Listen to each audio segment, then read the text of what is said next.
Steve. How are you? Good, how are you? Good.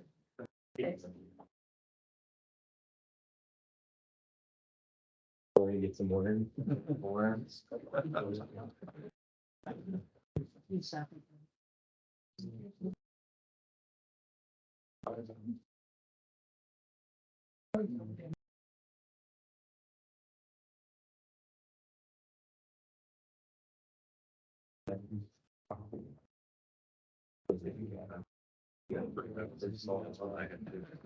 Well, aren't you newer?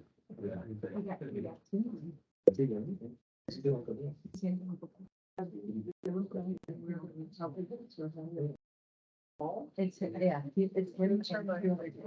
and got a business together, and they already have writing on it. That's not his right. They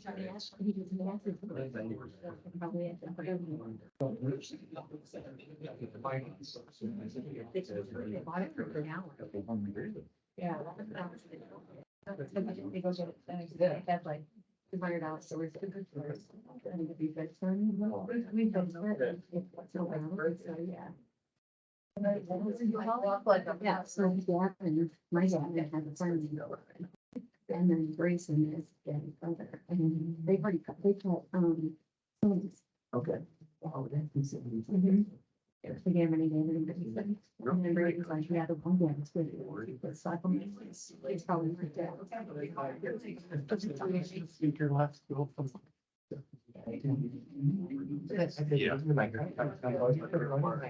My credit card, and then finally, like, I just sent it back. With my outstanding bill.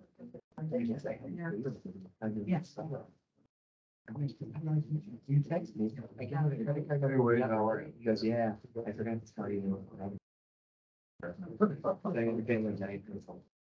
$100 Yeah. or something? I'll like Andrew now.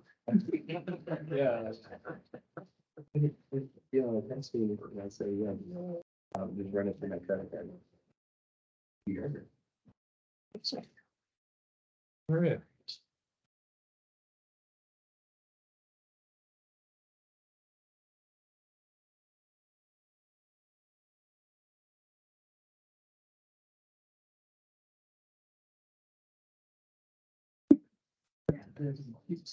Yeah.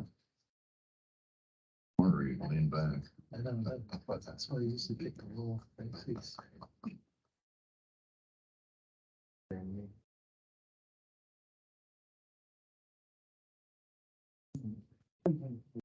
That's basically. Had Lindy Derby in there.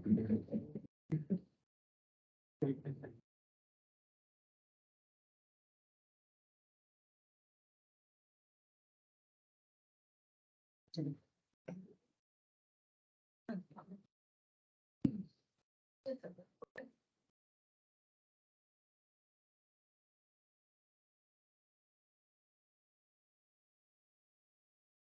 like to call this meeting of the Culver Board of Zoning Appeals to order and ask everybody to please stand. for the Pledge. I pledge allegiance to the flag of the United States of America, to the republic for which it stands, one nation under God, indivisible, with liberty and justice for all.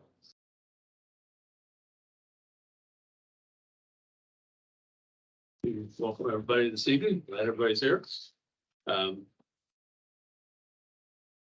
the meeting. Well, first of all, I want to remind everybody that this is being recorded and there will be people online. So have you know that? Let's start with roll call.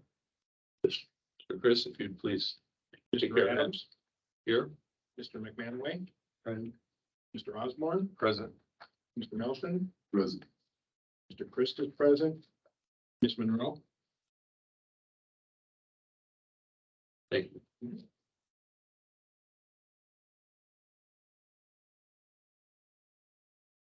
Need to approve the minutes from the February 19th meeting. I'll make a motion, we approve the minutes from the February 19th meeting. Been moved and properly seconded. We approve the minutes from the February 16th meeting. Any discussion? All those in favor, signify by saying aye. Uh, Aye. Opposed?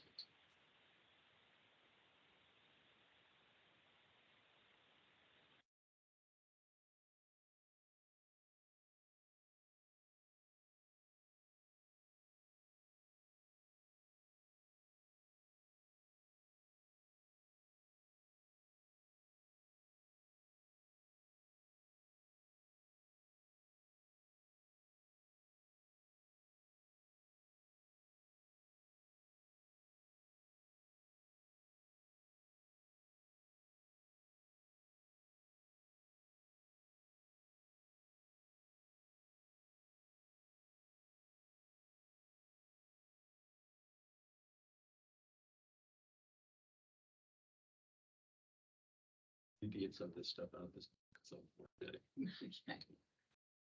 Have Karen start your new one.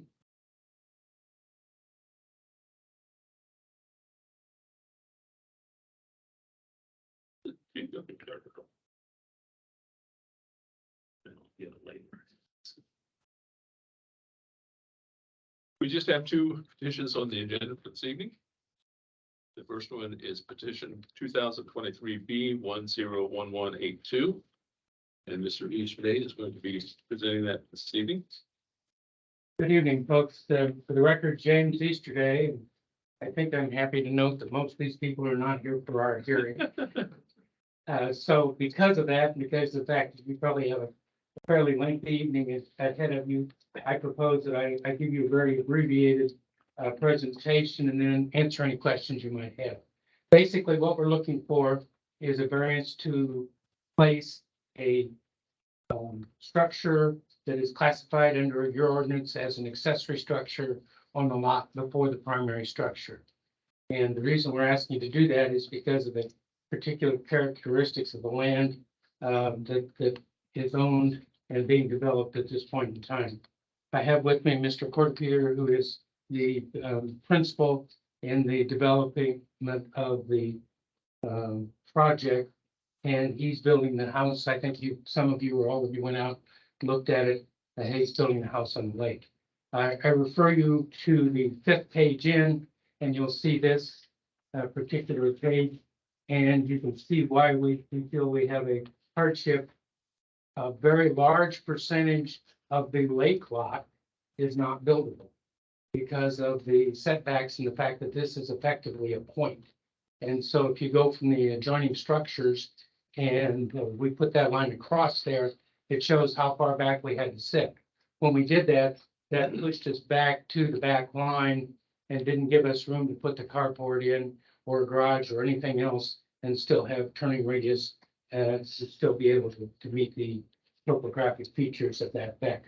So we're asking to just set that right across the line. Those properties are both owned by the same parties and will definitely be owned by the same families when we were alive.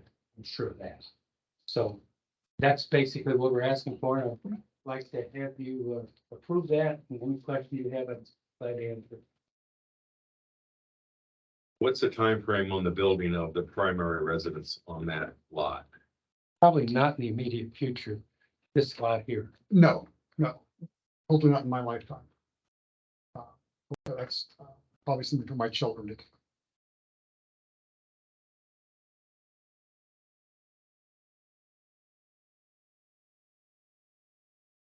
Did I understand that you want the accessory structure and it's gonna be how long before you put the primary structure on it? I mean, I guess it depends on my children and their propensity to have children, but right now I don't have a timetable to do that. I'm making this 2 lots now. That other lot's not gonna be laid. That's correct. That's correct. So is it gonna be rezoned? Yeah. It's replatted? Well, probably not, because it's this whole area, both this and to the north, is basically a family compound, and it will stay that way for probably generations. Wasn't there 3 lots? No, there's only one lot before. No, I meant now. There's 4. There's 4 lots. There's 4 lots. There's 2 on this side. There's 2 to the north.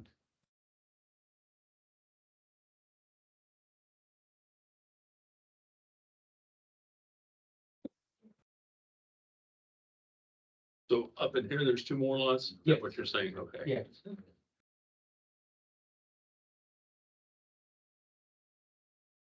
Those are owned by a brother-in-law. Pardon me? Those are owned by a brother-in-law. Okay. But in this picture, there's three lots No, there's only. showing. Okay, so this is That this bottom bottom one one here. here That's just the, okay. That bottom It's a one's setback. setback on the Okay. lake. That's what was given us all the trouble that there's there. When we got ready to build, we realized we can't use limited property because of setback. Right, okay, yes, we're looking for.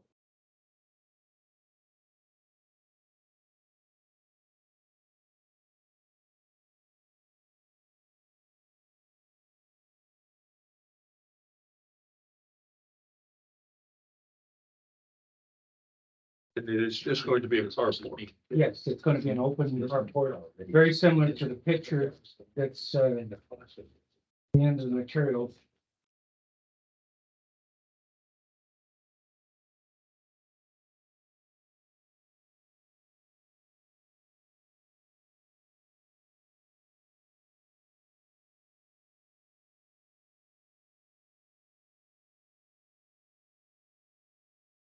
Gonna be very similar to this, Right, that's what I looked at there. and it's gonna be built pretty deeply into that brick. Okay, so looking at it from the street side, you don't see very much of it. But it still meets all the requirements, even without that. So there's no storage or anything above, Yeah. just open all. Keep the hail off the cars. And the tree branches And the snow. and the snow.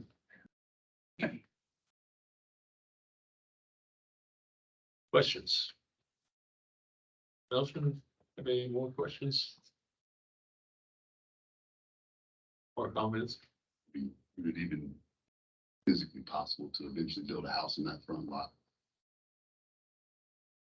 With setbacks, May not be. May not be. subdividing, Yes, it was something.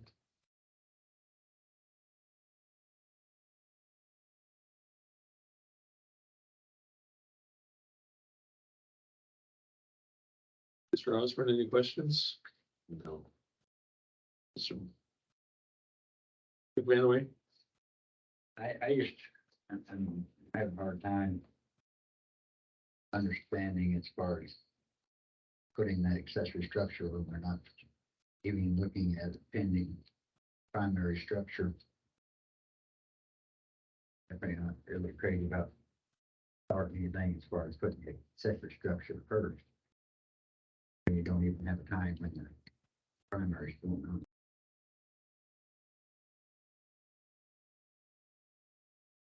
Your placement of the carport, whatever it is. Yes. Is that the only place you can put it right there? I mean, won't that really kind Unless we, of alleviate room to put the primary? I mean, the way it is.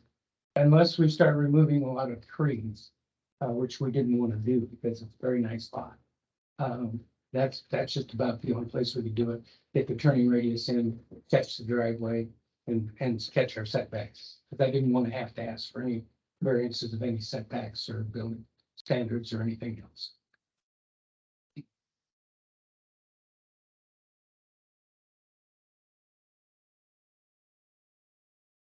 Mr. Chris?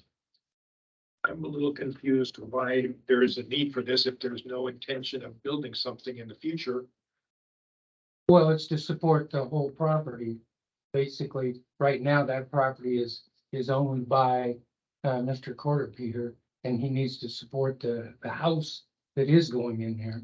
And because we had to push this house back so far from the lake in order to meet average setback, I didn't want to come to you and ask for a variance of average setback on the lake, because we think it's definitely better for the neighbors and everybody to have that correct setback, and then that pushed us back out of the lot for storage. Okay, so is this carport initially meant to support parking cars for the house that is currently being built? Very clearly, yes. Okay.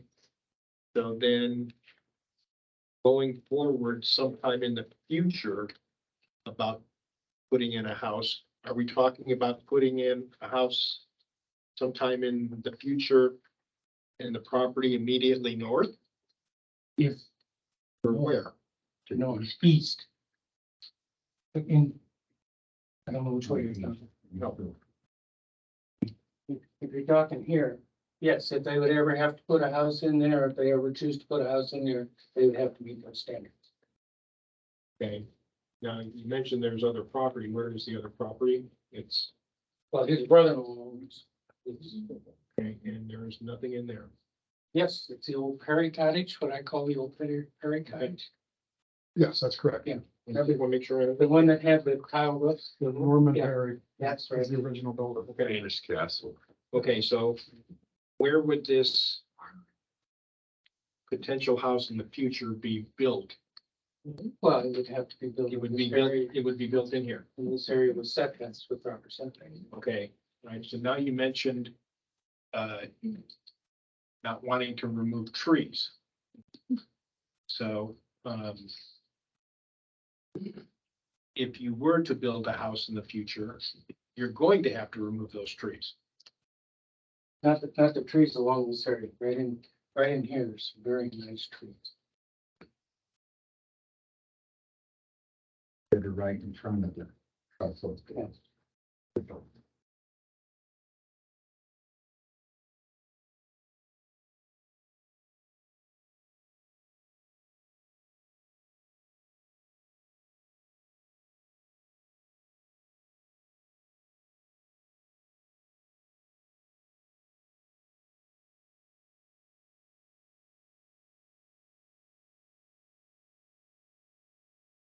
So, to the extent that there might be a house being built sometime in the future, how could a house fit within that lot? It's kind of hard to see what the property lines or the length of the property is here and there.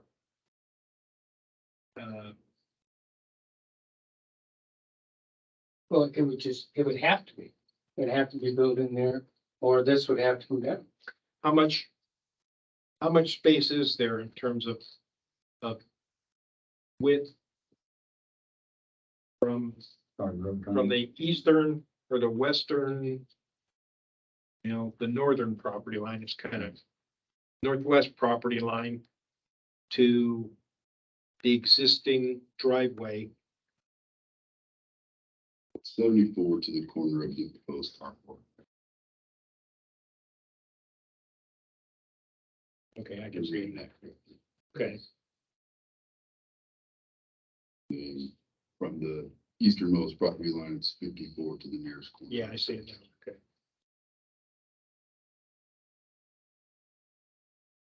Build a house there wouldn't be huge. It's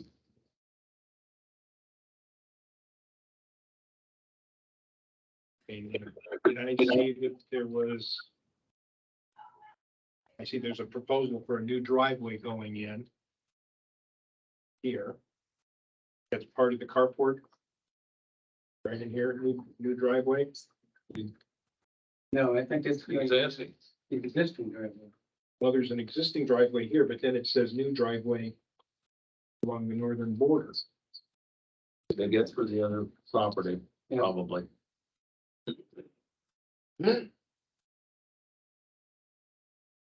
They're not intending to put a new driveway. So where would access into the carport occur? From From the, existing driveway? yes, from the existing driveway. It will be open to the lakeside, if you will. And the reason for that is it's built into that topography. If you look, it's fairly deep into the side of that topography. And then I still have a question of why there's a listing of a new driveway going in. I can't answer that question except to say that, when they were putting together the original plat, they may have been looking at it, but you're not intending to put any kind of new. No, driveway. at one time we had, to answer your question, at one time we had contemplated doing a center driveway. We stepped away from that, and are gonna do the existing driveway as it's shown on the plan. The existing driveway was the main entrance for the house that's already there. That's correct, that's correct. And so you're gonna put the house here, so that's why there's a new driveway coming up here to go to that Well, house? it was proposed just to cut down on the amount of driveway. Okay, But then when we got into it, looked at the topography, the amount of trees that might have to come down, the slope of the driveway, we sort of stepped back. we're gonna from that. use it, okay. Okay, so now the property parcel that the carport is proposed to be Yes, is a separate parcel from the parcel that the house is on, that's correct. Evenings. okay? But the driveway, the existing driveway does go through Yes, and this there's one an and easement. for that. into, Yes. There's an easement for that. That isn't even, And there's a letter of support from my neighbor and brother-in-law for this carport.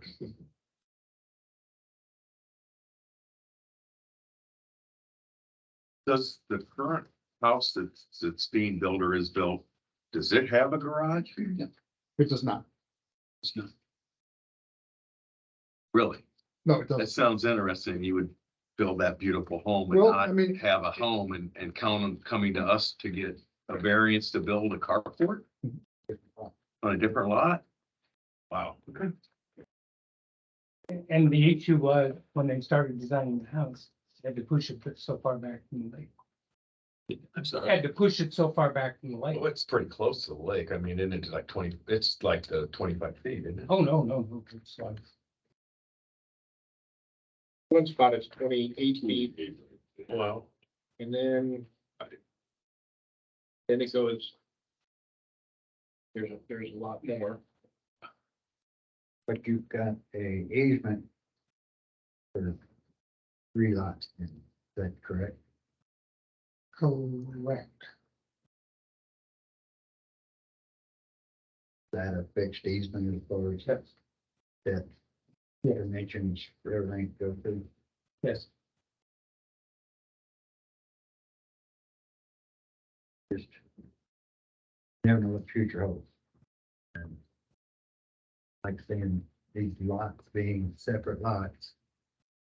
I know you don't intend to sell any of them, whatever. You say it's probably be after you die or we die or whatever, but that time it's still gonna be those lots there that's gonna be causing a lot of confusion at that time. I mean, we're looking at the future on both sides of that.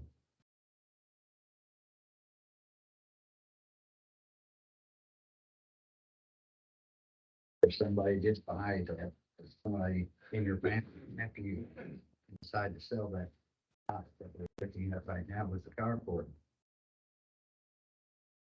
The easement still be there, and they did it, or they want to do away with the easement, which would landlock the other property.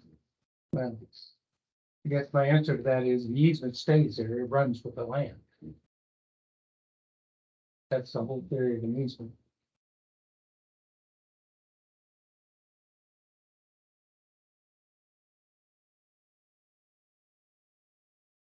I don't understand why there's a hardship. Well, our response to that is if you try to put even this carport or a garage or anything on the lot itself, you can't meet setbacks and get any kind of a turning radius or get the driveway in to do that. And so that's the reason we're asking to step it across the line, because where the house is located and where it was designed to be located, the turning radius, the topography, if you notice right there along pointing to the topography changes so dramatically right in here. Look at the line. It drops dramatically. But yeah, We just can't. I couldn't want to see the little circle. Right, in there right. from the hill. And so from over the hill there, it would be impossible to put anything here. So it would work. When were these separator, were they just additional lots added as time went on, or did you have all 4 lots at one time? So the family owned the entire parcel, And it so was divided into 4 parts? divided into 4 parts, that's correct. So as our families grew, we finally outgrew the old house, made the decision to subdivide. We built a new house, my brother-in-law and his family, and grandkids at the old house. And we did that, we separated it into 4 lots, just thinking for the future. We're working on about the 5th generation of a family up there, and I hope to do 5 more. It's a very special place for us.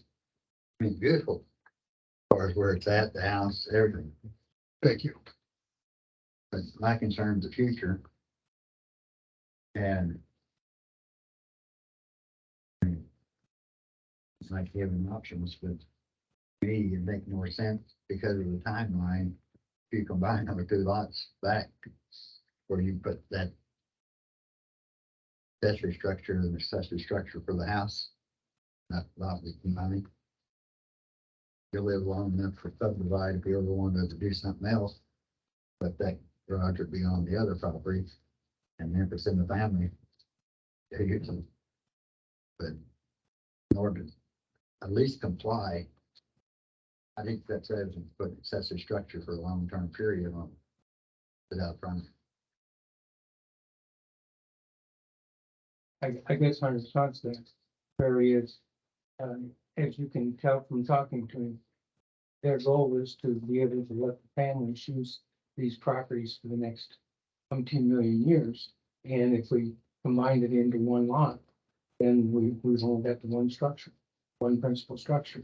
You can't have 2 principal But structures. you don't know when you're gonna put the other principal structure. Correct. And if you decide in the future that you're gonna do that, when you decide, then you can actually divide the property at that time. But right now, you'd be complying. Go back to it and then Go back to it, go back. I know what you're saying, but I mean, I'm not trying to say it was bad planning. I'm just saying it's sounds like it's created own hardship here. I mean, I don't know what's their way of saying that.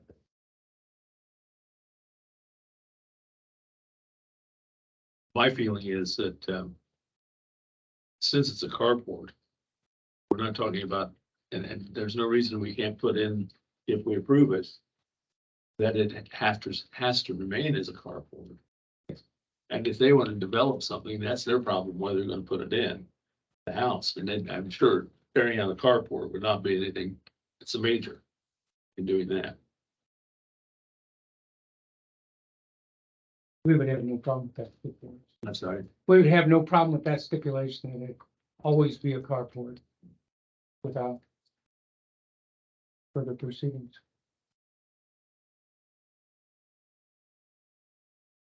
These remain as a carport unless just decided to tear it down and build a house. Correct.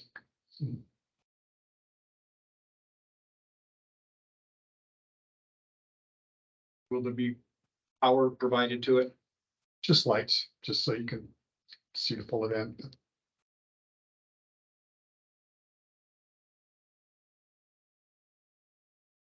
Any other questions? Any comments, questions from the audience? Any comments or questions from people online? Do we have anybody online? Yes, we have several people. If you have a comment on this case, you can unmute yourself, please.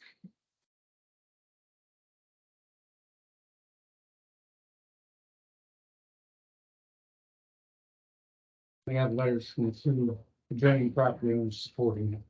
Don, can you help me get this closed? Because I gotta get the final consent, so I don't think I can do it. I do have to read 2 letters into your list for you, and then I was gonna comment because I walked this property with the architect.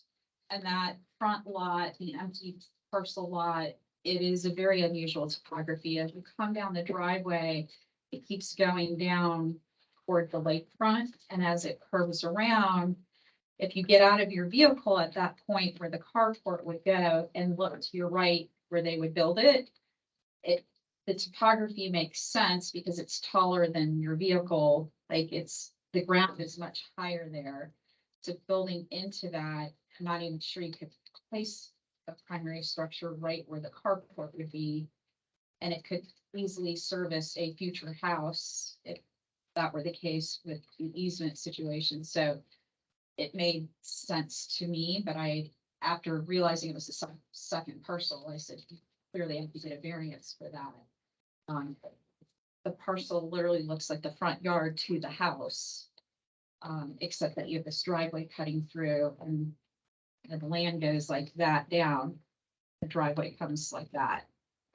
So anyway, the first letter to be read into the minutes, I'll pass these on to you so you have them for the minutes gone. This is, from Robert Lowe, 920 East Shore Drive. Dear board members, this is to wholeheartedly support the matter referenced, specifically the construction of a carport on the property owned by the applicant on their property that is adjacent to the new home they have under construction. I've known the Peter family for approximately 40 years, been neighbors for almost that long. I know what high standards they have when it comes to residential real estate construction and the love they have for and commitment they've made over many years to Culver and Lake Max, Kentucky. As their next door neighbor, I have no reservations whatsoever about what they are proposing. I urge the board to approve the plan and petition. Should anyone care to discuss this matter, I can be reached at and be listed as phone number. The second letter is from Charles Perry Griffith Jr. At 200 East Washington Street, it looks like. Oh, no, I'm sorry, that's our address. 894 East Shore Drive. Please be advised, GRE Investors LLC, the owner of the residence and property at 894 East Shore Drive, Culver, Indiana, does not object to the variance and development standard requested by Perry Point LLC as outlined in the above case number. I'm available to answer any questions the commission may have. Thank you, Charles Perry Griffith, Jr. So this goes on to John. You can scan this too if you'd like. Hi, it's If you just joined us, please mute yourself.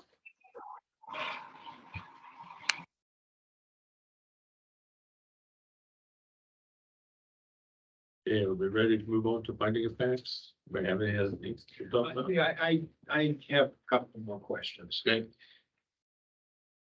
Couldn't you just combine this property and avoid having to request this and then build it, and then subsequently, if you wanted to replat or divide it up for your future children?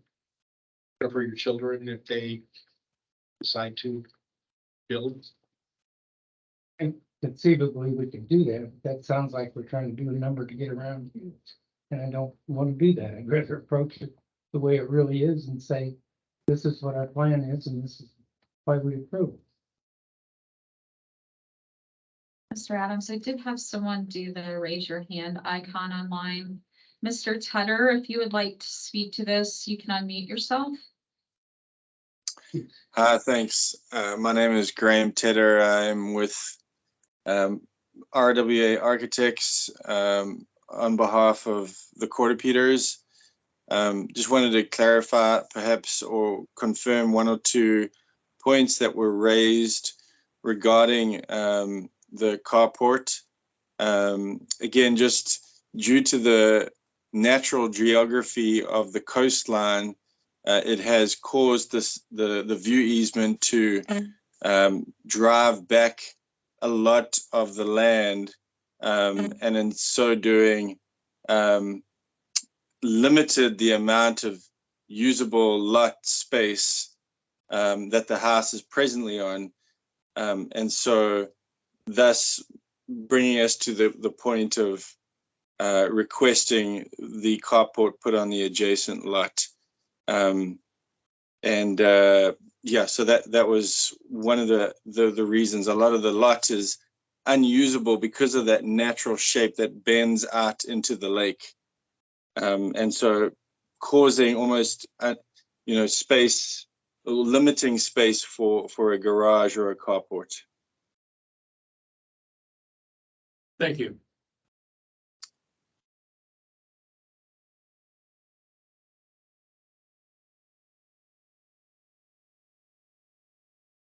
So is he actually saying that he's calling it unbuildable other than something than a carport? No, he's talking about lakeside. Yeah, on the lake side, if you look at the overall site plan, you'll notice how the coastline, the water coastline jogs back significantly. And when you draw the view easement line from house to house on either adjacent property, it cuts off a significant portion of the land. And so, which has driven the house that's under construction presently further back toward the road, and made it virtually impossible to have any space available to build a carport or garage.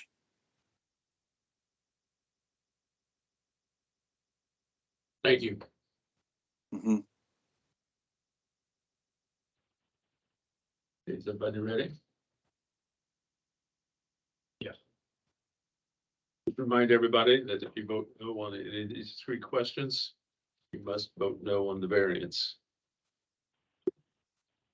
Based upon the evidence submitted, I find that number one, the approval will not be injurious to the public health, safety, morals, and general welfare of the community. Mr. Melson, Yes.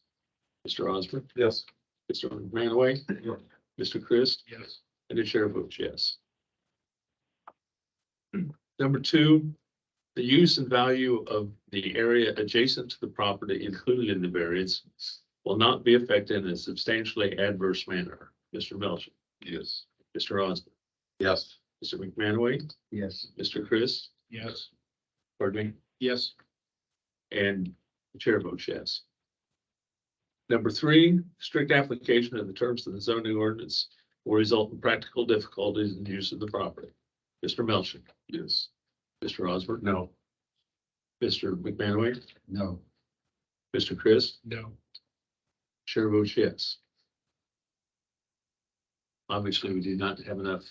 And yes, we'd move to table it and decide where we want to go with it. We'll let you know before the next meeting. I'm sorry, I would move to table it so we can decide where we want to go with this. We'll let you know before the next meeting. we have to approve that.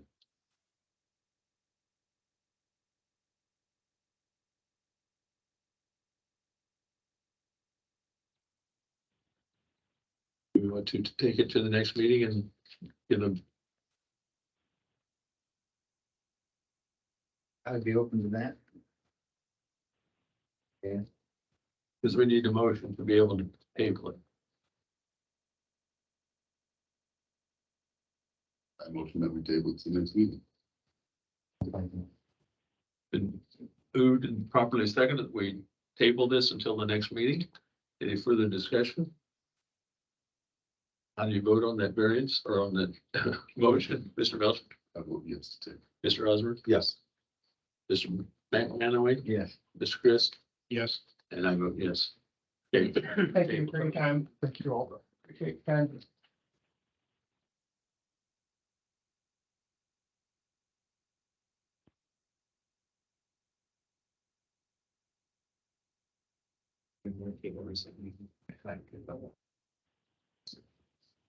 I'm sorry. I thought it was. To my hand, the fact that they're going back. Okay, it's now 3 point voted on. Okay. Oh. Yeah, if we voted on it. Hopefully I can let the records. Either back up. Hey, it's not gonna be the most. I'm just gonna rip these up, unless you want to take that with you. I said, I'm just gonna rip this up.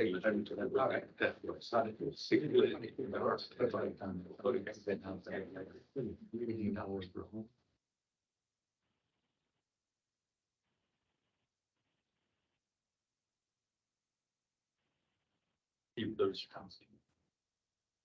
Okay. Yes, I will. Now we're moving to petition 2022 B100271. And this is a petition filed by Mirar Custom Homes. Good afternoon, good evening, I guess, at this point. Kind of stuck in the time zone delay, but thank you, President Adams and board members. My name is David Barker. I'm an attorney with Barker Law Offices in Carmel, Indiana, at 650 North Range Line Road, Carmel, Indiana, 46032. I represent Mirar Custom Homes, Inc., which is an entity owned by Dean and Sarah Jones as long-term residents and property owners in the town of Culver. I think everyone probably in the room is well versed in, this case based on plan commission activity, based on court activity. So I wanted to try to streamline the purpose that we're here for tonight and looking at the zoning ordinance for the town of Culver, from page 1 to the final page, and meeting with Ms. Monroe and going through that and looking at the concentric circle zoning categories of saying, what's the greatest ask you can ask for on a variance that would be a blanket coverage for other variances within that. The blanket ask and the most expansive ask is to reduce front yard, side yard, and rear yard setbacks. So basically you're pushing the building out to 5 feet in the front, 5 feet on the side, which both have streets as boundaries, and 3.5 feet in the back. If you look at that part of the zoning ordinance, I think if you look at what page it's on in the ordinance, I think it's Town of Culver 150 zoning district distance standards, table 3B, page 52 of the ordinance. That sets forth a kind of step through to say reducing side yard from 50, you're reducing front yard from 50 to 5 and 5, and reducing the backyard to 3.5. I learned a fact on the way up tonight that I thought was kind of interesting, that has to do with this parcel. Obviously, we all know it's zone C2, it's been zone C2. And when you're looking at the zoning categories, we're actually asking for a lot lesser of use than what a C2 could be used for. When you drive the neighborhood, the downtown neighborhood, obviously it's more of a residential use. And so I think it's important for the board to know that C2 usage on a voluntary basis by the applicant is really very positive for the town of Culver and positive for the adjacent homeowners.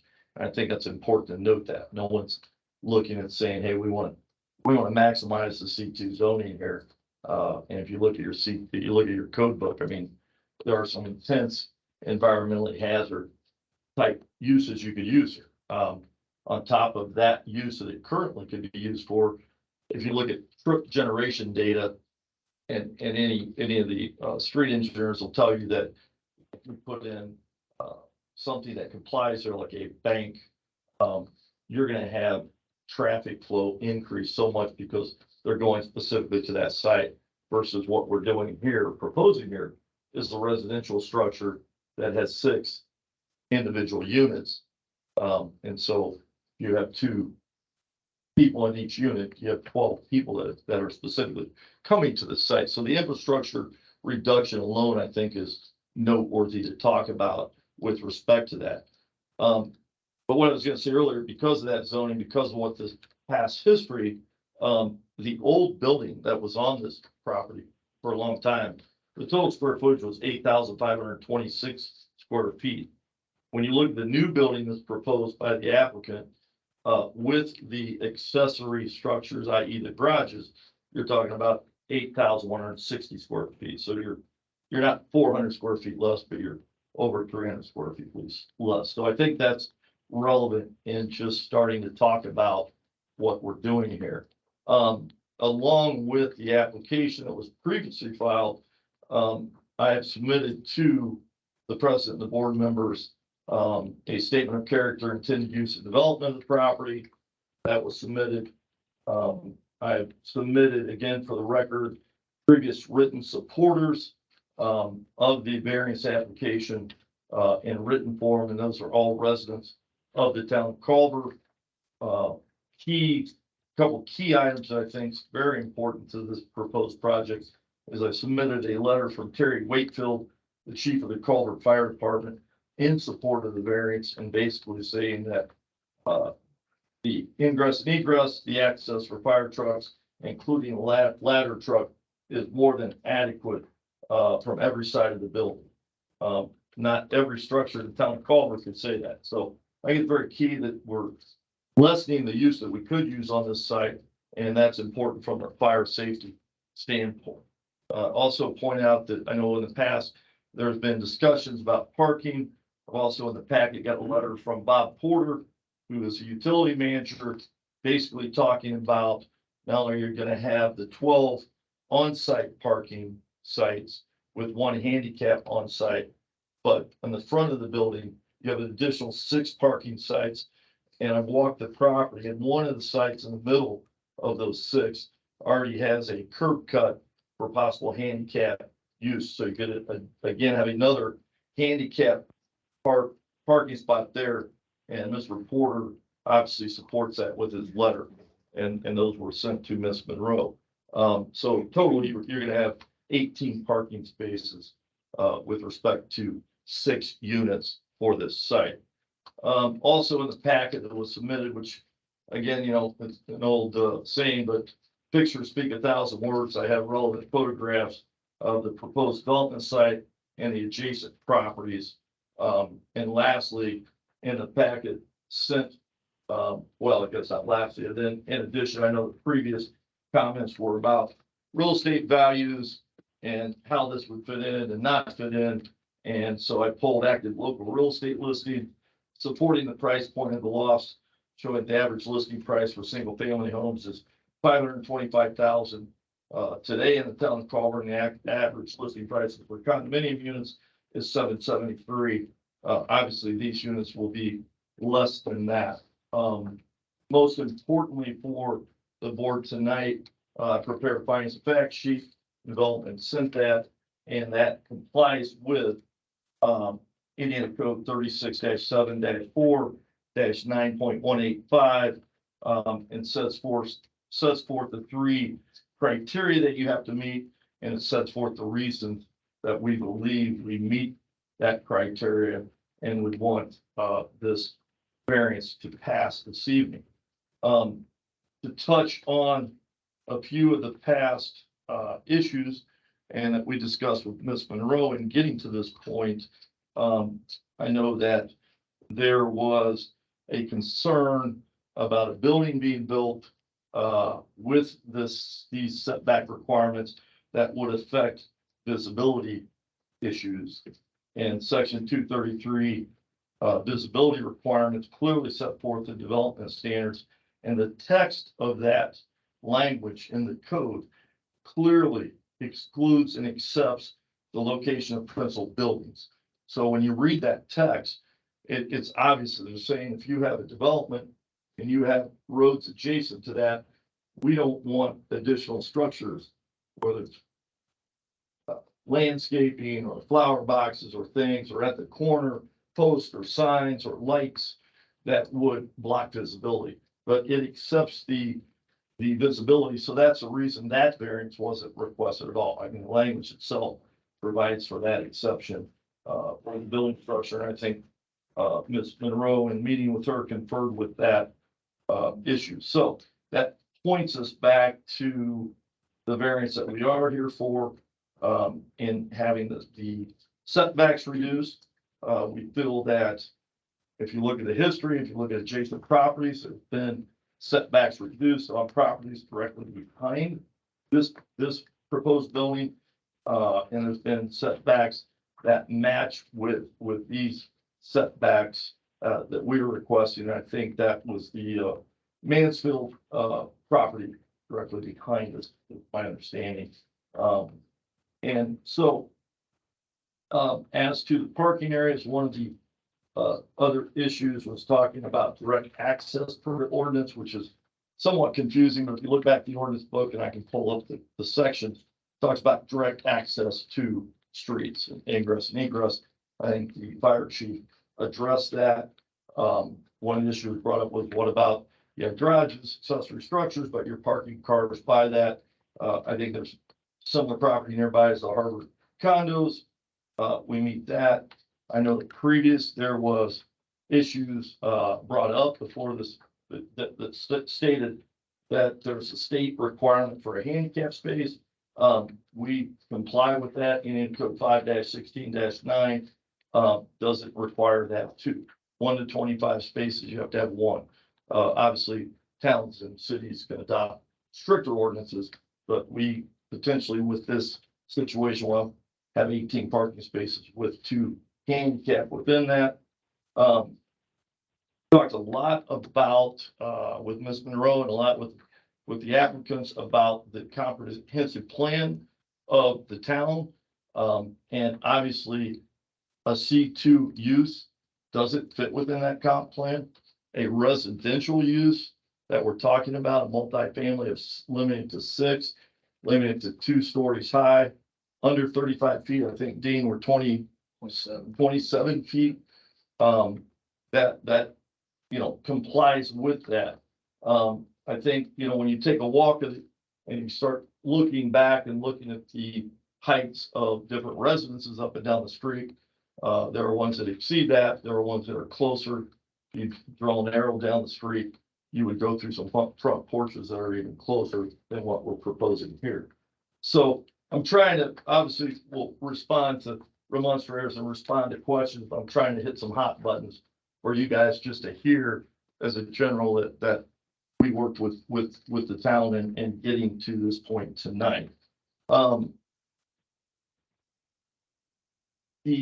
of the additional comprehensive plan issues is that the plan obviously talks about PUD developments, talks about trying to provide additional housing in the town that would then create a domino effect for single family houses to be available for purchases and to maintain teachers, professors, what do you want to call them, at the academy. And I think this 6-unit building specifically does that. We've already got, I know, 2 written commitments for two firm commitments for purchases, and the other 4 are spoken for verbally.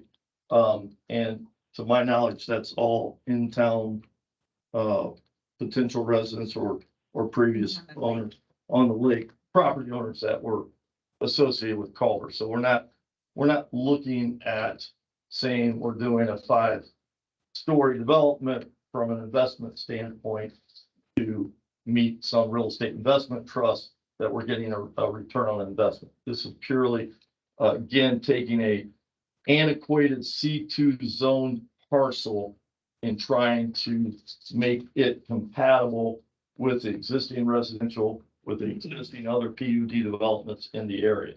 I think drainage issues already have been covered. All stormwater retention is adequate. That's been addressed.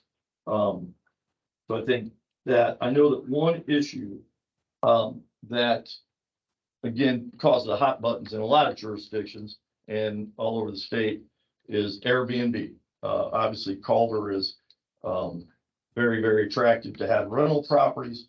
I have talked with the applicants. The applicants are committed to say that they will put covenants and restrictions in place that will restrict short-term rentals.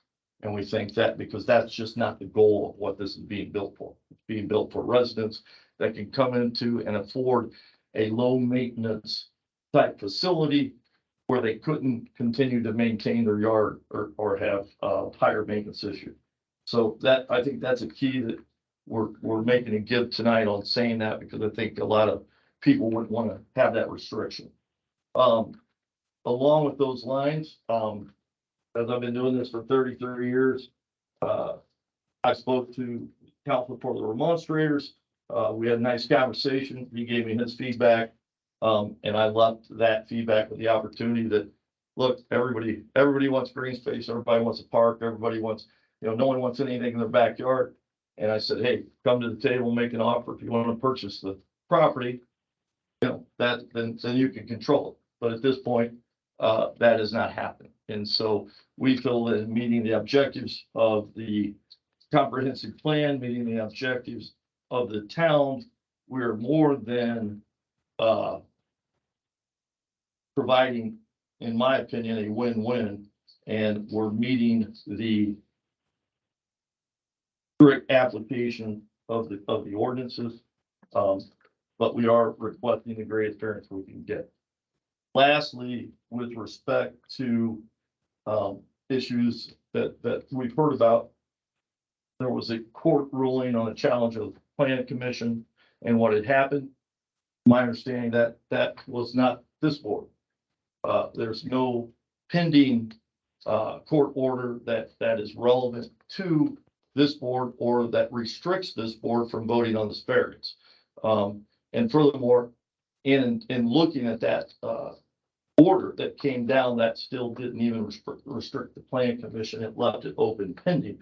But basically, the goal of the applicants here is to get a favorable response and a favorable vote for this variance so that they can move forward with the next step and the planning commission, which is governed by another Indiana code section, but isn't applicable tonight. So I think that what I'm saying to you is I feel comfortable in giving the representing to you that there's no restriction on voting on this variance tonight. And I just want to make that clear because I think there was a lot of correspondence and or conversation surrounding that. Additional comments you guys would like to make? So I don't want to read the strict application. You guys, I think, have copies of that. If not, I can provide you another copy of what we think supports. We're certainly here to answer questions. We're certainly here to respond to any remonstrators. And certainly here in the well-being of the town of Culver and trying to provide a need that is apparent without looking for the highest return on the value of that lot. We talked, I know in City of Carmel, a lot of times when we have a lot that ends up like this or a parcel, typically the Carmel Redevelopment Commission will purchase that parcel.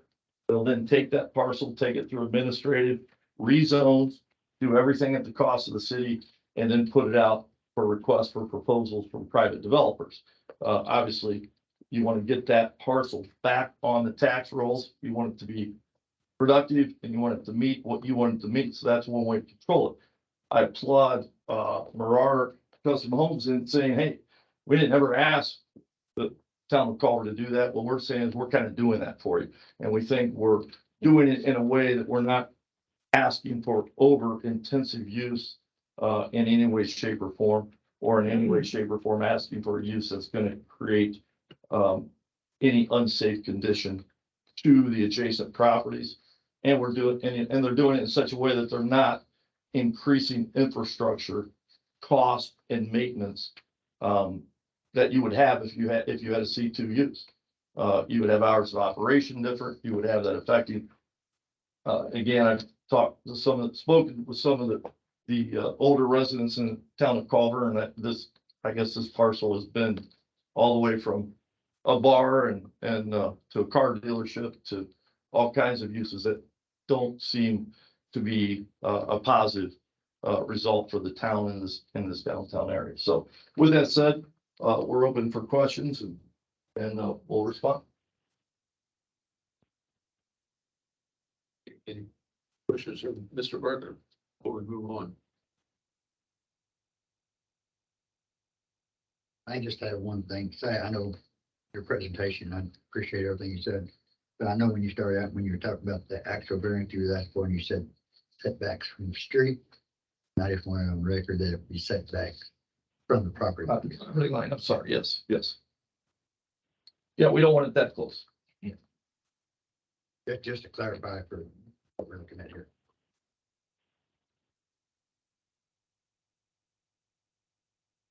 Any questions?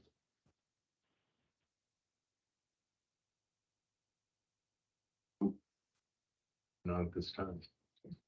Might later. Pardon me? I said I might later. Okay. Put it up. Yes. I'd like to make one comment on before we start, because I know a lot of people may not realize that this is a board of zoning appeals. So we're looking at the variances only and of what affects. I mean, you've got the proposal of what's being built, but as far as everything that goes into this plan unit development has not been approved, and this board does not approve that development. So, I mean, this is not written in stone, whatever, it's just a variance for the setbacks. That's all I have. It's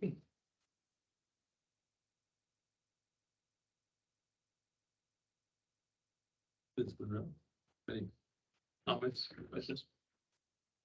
Open it up to the floor. Thank you. I'm Steve Snyder. And I'm here on behalf of several people, Jeff Mansfield, Bob Lindy Derrick, Doug and Shane Farmer, Susie Northrop, and Matt Nigel. And before I begin, I would like to hand out some items so that you can have these documents in front of you.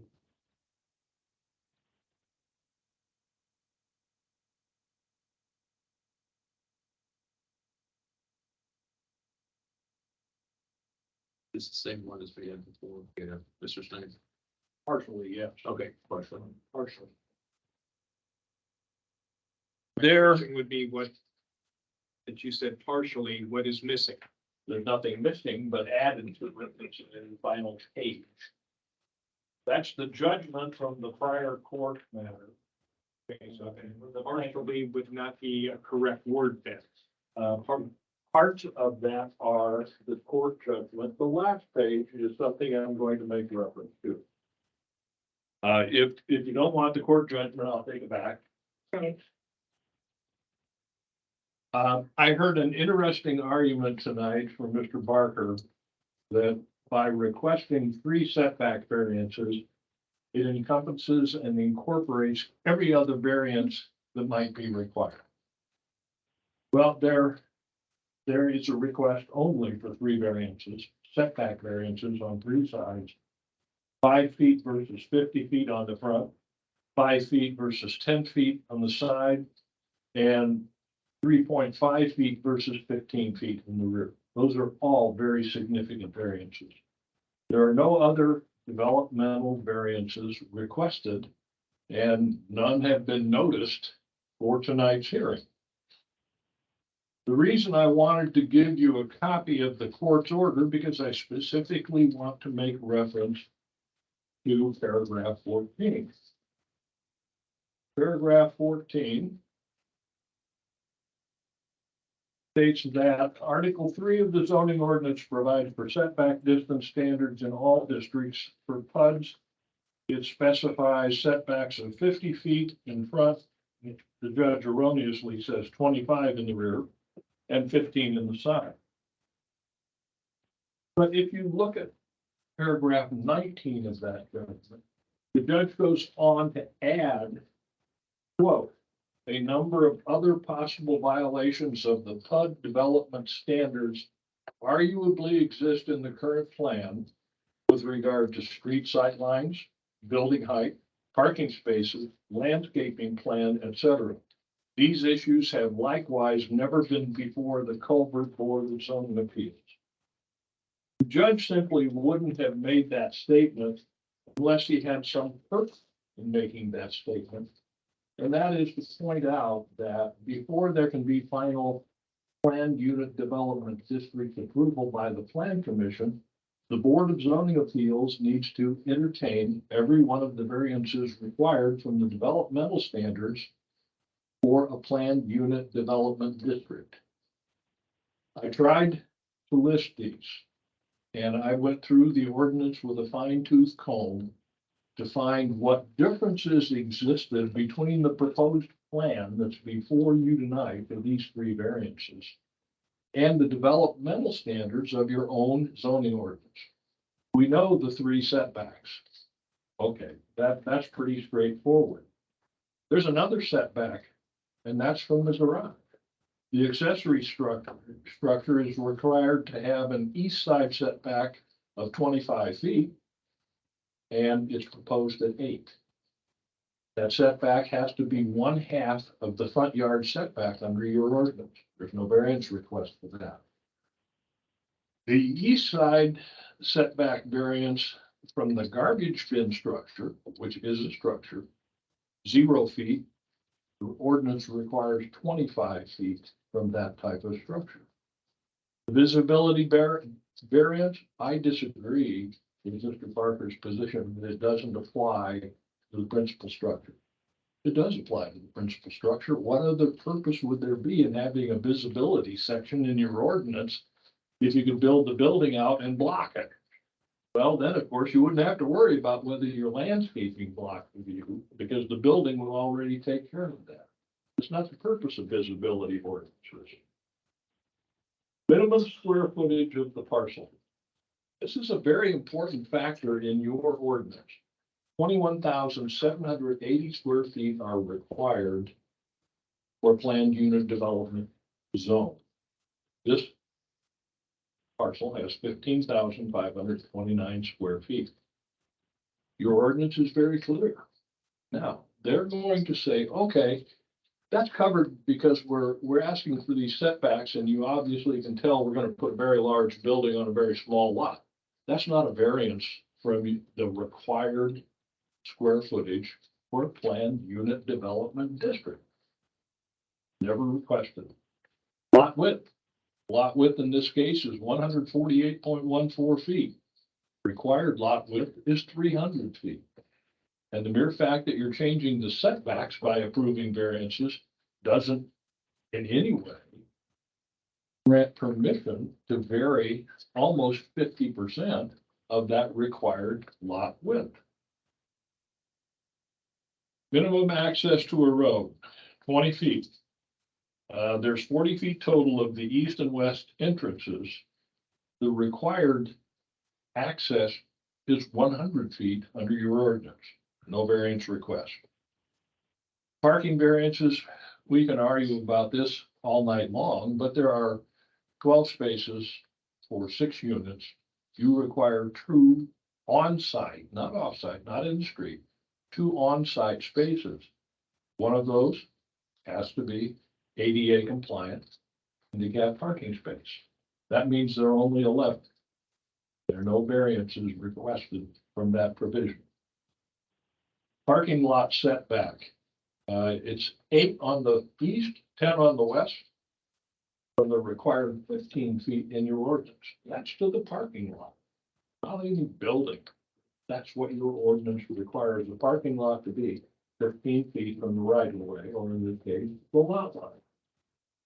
Parking lot visibility has to meet the requirements of your section 5.1, being section 6-040. Private street width, if you want to call this a private street width, private street, it's an internal street, private, it's 14 feet wide. Your ordinance requires private street to be at least 22 feet wide.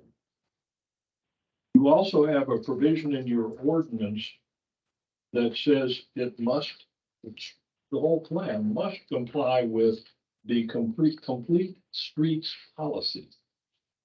And that if there are any variations with that policy, that can only be approved by the Plan Commission.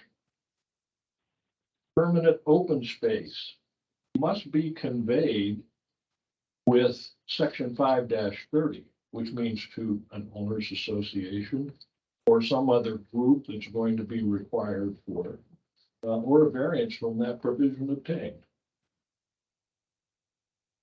What you have before you tonight and what's pending in front of the Plan Commission is a new petition. We're starting over. We're not going back to everything else. You're not going to be able to block out from your memory all the photographs you've seen, all the plans you've seen, et cetera. They're all on file. We know what it is that's being proposed.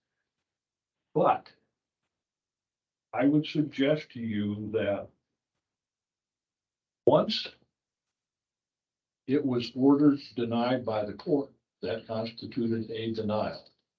And the court order, you can always argue a little bit about Judge Palmer's language, but he ordered Plan Commission to deny it. It can't be refiled under your ordinance for a period of 1 year. And that's 1 year from the date of denial, which is the date of the judge's order. Now you can go back and look at all kinds of different things in the practicality of this. But I've been doing this for 52 years, and I have never seen a request for a project that would require so many variances from the developmental standards of a zoning law. Ever. I've seen 4, I've seen 5, but I have never seen a number anywhere close to this. What that tells me, as a planner, is that if you have to have that many variances to put a project on a piece of real estate, it doesn't belong there. That's what your ordinance is saying too. Think about those factors. Not dangerous or injurious. Well, we've got the traffic safety issue. We've got the visibility issue. We've got, my father of the fire department. But I'll tell you that a 3.5 foot setback from the adjacent residence isn't going to provide adequate fire. And all of these things point to trying to put too much of the structure on any piece of lot. I've always heard the argument that, well, gosh, it's zone C2, and look how many different uses could come in and be zone C2. Well, we've been through this discussion before. There is no non-conforming use on that piece of real estate. Once 1 year passed after the destruction of that building without it being reconstructed in its same location, any structure that goes on that C2 parcel right now, if it remains C2, has to conform with your C2 requirements, including the setback requirements, the parking requirements, the visibility requirements. It's not like you can go put another 8,000 square foot building on there just because it's zone C2. You can't. You have to meet the setback and other developmental standards in order to put a new building on that C2. And it won't be 8,000 square feet because there's not enough room on that lot to do that. Secondly, what effect will it have on the values of adjacent properties? This is about as subjective a standard as you can possibly have. Because you can bring in appraisers who will say, okay, the immediately adjacent properties will have their values significantly depreciated because of the proximity, reduced setbacks. And then you can take a look at the entire community and say the average sale price in Culver is $525,000, and averages are nothing more than that. They're average. They don't have anything necessarily to do with this particular property. So the question is, will the value of the adjacent properties be affected in a significantly adverse manner? And what you're dealing with here is reduced setbacks, lack of visibility, lack of air, lack of light, all of those things that come from these reduced setbacks. The purpose of your ordinance is not to sustain bad things that happened before, but to attempt to correct those as opportunities present themselves. Non-conforming uses are frowned on by most community planners because there's something that doesn't belong in a certain zoning category or doesn't meet developmental standards. But because it existed at the time the ordinance was adopted, you're stuck with it.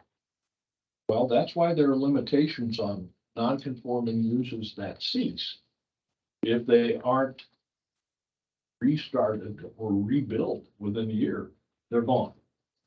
That then gives the planning staff the opportunity to look at these parcels and say, okay, here's our opportunity to take something over which we had no control before, gain the control and bring it into compliance with the zoning manual. What's being proposed here is exactly the opposite. We had a bad thing before. It's no longer possible. We want to put up another 80,000 square foot bad thing on a city piece property rather than bringing it into compliance with the zoning ordinance.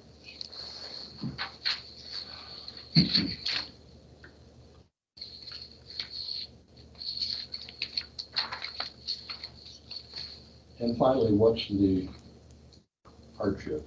What's the practical difficulty with the use of this property? We know it can be used for a C2 property if it meets, if the structure placed on it meets those zoning requirements. There's nothing been shown that you can't put a C2 structure on there and meet those requirements. So there's been no showing of any practical difficulty and certainly not any hardship. When you buy a piece of property, it's assumed you're going to look at what the zoning classification is. You're going to have some idea what you want to do with the property and what it would take in order to accomplish that. But here what we have is a piece of property that was purchased apparently without too much forethought. And now the developer says, I need to be within 5 feet of my property lines or closer in order to make this profitable from my standpoint.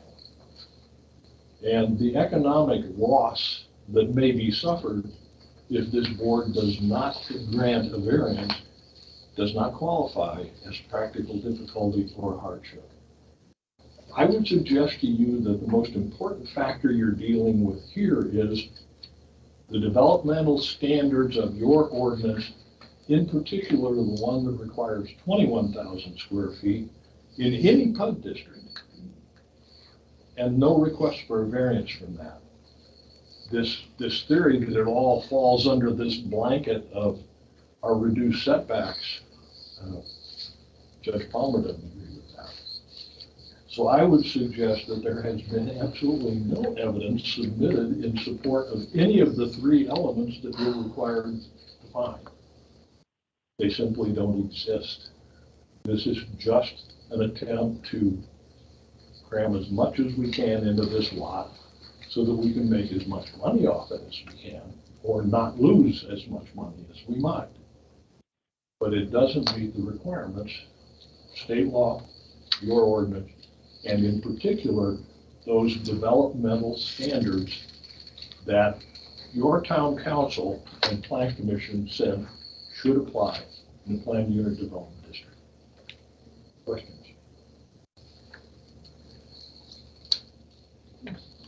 You made a comment about lack of air and light. What did you mean by that? When you put up a building that occupies that much space as opposed to what would be permitted under the zoning ordinance, you're closing in the entire area.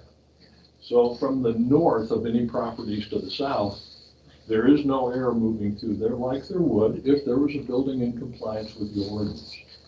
Light is not just sunlight, but indirect lighting that comes from all directions. Those are elements that have been considered by the courts and by zoning authorities for generations, because there is a right to certain things that go with owning property. And you can't completely close off your neighbor so that he never gets any sunlight, or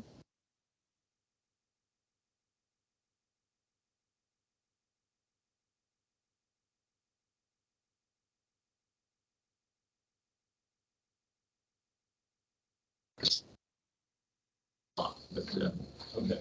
No, let's. I'm telling you the elements the courts consider in these cases, and those are 2 of the elements, air and light. Now, in your zoning ordinance, you'll find reference to air and light as one of the general purposes of having zoning, to preserve those for the benefit of other property owners. But what we're dealing with here are very specific developmental standards. And I don't disagree with you as far as air and light. I'm talking about the distance away from that front building to the houses to the south are going to be, I mean, it's not like they're right next door to them. It's not like there's 5 feet between them. 3.5? From the front building? If you're going to the north, if you're looking at this new building, they're asking for a 3.5 foot setback from the south line. That's for the garage. And there's no house back there. Still a building. Well, But you said the building, okay? Okay. You're the One one of the buildings will be 3.5 feet from the line. Well, and we know there's other buildings there that are right on the line. Oh, that's I know precisely that. talking about with non-conforming uses, and when they go away, making them conforming. And that's exactly the opposite of what this proposal does. It says, we had a non-conforming use, we want to make another non-conforming use.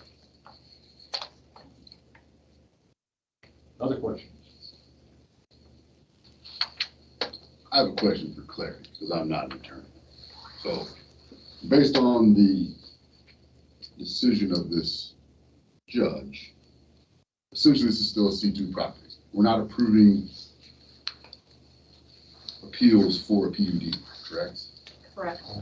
We are appealing, or we are considering the setbacks as if it were a C2 property, because then it has to go to the No. board to be No, changed. you're looking at variance for a PUD, where the judge said, therefore, the court orders the Culver Planning Commission's April 1970 approval of the PUD plan submitted by the developer should be vacated, and the developer's application should be denied by the Culver Planning Commission pending consideration of any required variance of the Culver zoning ordinance development standards by the Culver Board of Zoning and Appeals. So you can't get it rezoned until you've gotten approval pending consideration. You have to consider these required variances. Do they have to go back and start with the new primary plan? Yet, well, they will have to go back to the Planning Commission still for the rezoning after variances So have been these- considered. These drawings are essentially moot, right? Because they have to go back and start. No, they don't have to start over. It's already No. been up. Now, they won't start over. It's pending what's gonna be there, but we're still, this is to approve if it is approved. I mean, it's kind of crazy. The Plan Because- Commission had approved this as a PUD, and the judge is saying they shouldn't have done that until they had been here for you to consider So variances. all we can consider are the three they're asked for. Yes. So if those are voted on as approved or denied, either way, it has to go back, and they might have to come back and ask for Another variance. another variance if needed. Okay, just making sure. I mean, that's the way I get it too. With what is being asked for is all we look at. As far as those three variances that are applied for tonight, if there are other ordinances that are not met requiring other variances, and the Planning Commission has to look at this development. It's gonna be a public hearing on it. People are there, they can address anything at that meeting, that's not this one. So if everybody looks at it on the Planning Commission board, if they decide, no, we can't improve it under these standards, we have variances there, that'd be their job, not ours. So the plan commission will have to, whatever we do tonight, these other, who's gonna decide whether there's other variances that need to be met in order to proceed or deny? So the Planning Commission has to look at the ordinances and make sure that they all comply. So if there's other ordinances that don't comply under this project, Planning Commission will actually send this project back for the variances as well, and that would be under the same thing we're looking at right now. So it could come back again to us with these Exactly. multiple other variances. Yeah, so I mean, as far as even the attorneys that are here right now, I mean, they'd have to argue just these three variances as far as arguing why it should or why it shouldn't as far as the variances that we're looking at right now. They're saying we should be looking at others, but they haven't been applied for, so we don't have to look at those others. We just heard about it. We just heard. Right. Right. Yeah. I mean, information on That guy, he smiled. That's the first time I've seen him smile in this room. I smile all the time. Yeah, right, yeah.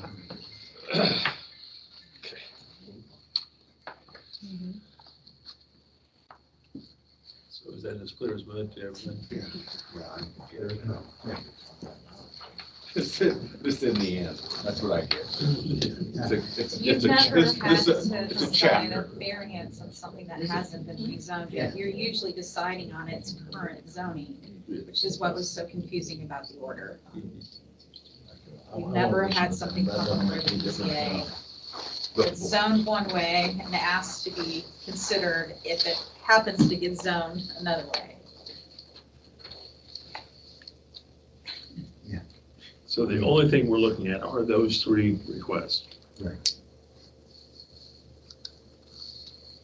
Which are, The published setbacks. Comments from the audience?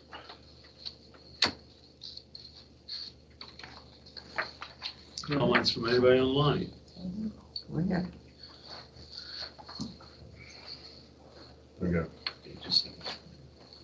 Did everybody want? If anyone online would like to comment, could you please unmute yourself?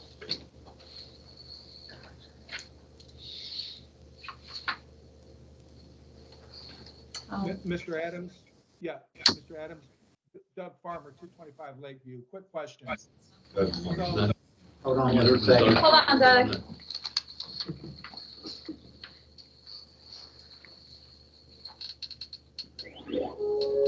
I don't know what's going on. We had this problem at council too, so. I can't hear. yeah, can you hear me? Sorry. Yeah, you're gonna have to talk loudly, Doug, because our audio is not working properly. Okay, I'll do my best. So I guess my question is, at the last meeting, Mr. Milson asked, I think, a very simple question. He said, how can we vote on this given the square footage is 21,000 versus the PUD demand for 21,000? And the committee punted this decision down the road to gain further understanding of that. So is that now not part of this consideration? Because it would be my understanding that that criteria or that question has not yet been answered. So if it was punted last month, how is it now okay to move past that, not having any greater clarity? Did you hear that? Parts of it. So I asked the question during the last meeting, like if our zoning ordinance says a PUD has to be 21,000 square feet, do we have the ability to even make the vote based on the fact that it's not 21,000? Same with the frontage, 150, I think 150 feet is the required frontage, which they don't meet that either, so. Right, but I mean, when you asked that question, the answer was that application was not applied for that variance. Right. And if it comes back for that variance, we would have to look at it. You have to. But Mr. McEnany, one follow-up question, please, if you don't mind. So I get that reaction. Here's what's confusing to me. And so the planning committee already passed this once. And then it was challenged in court and the judge vacated that decision. So my concern is that if it goes back to the planning commission, because these three variances are passed, you guys have already voted on this once, even recognizing that the square footage issue has not changed.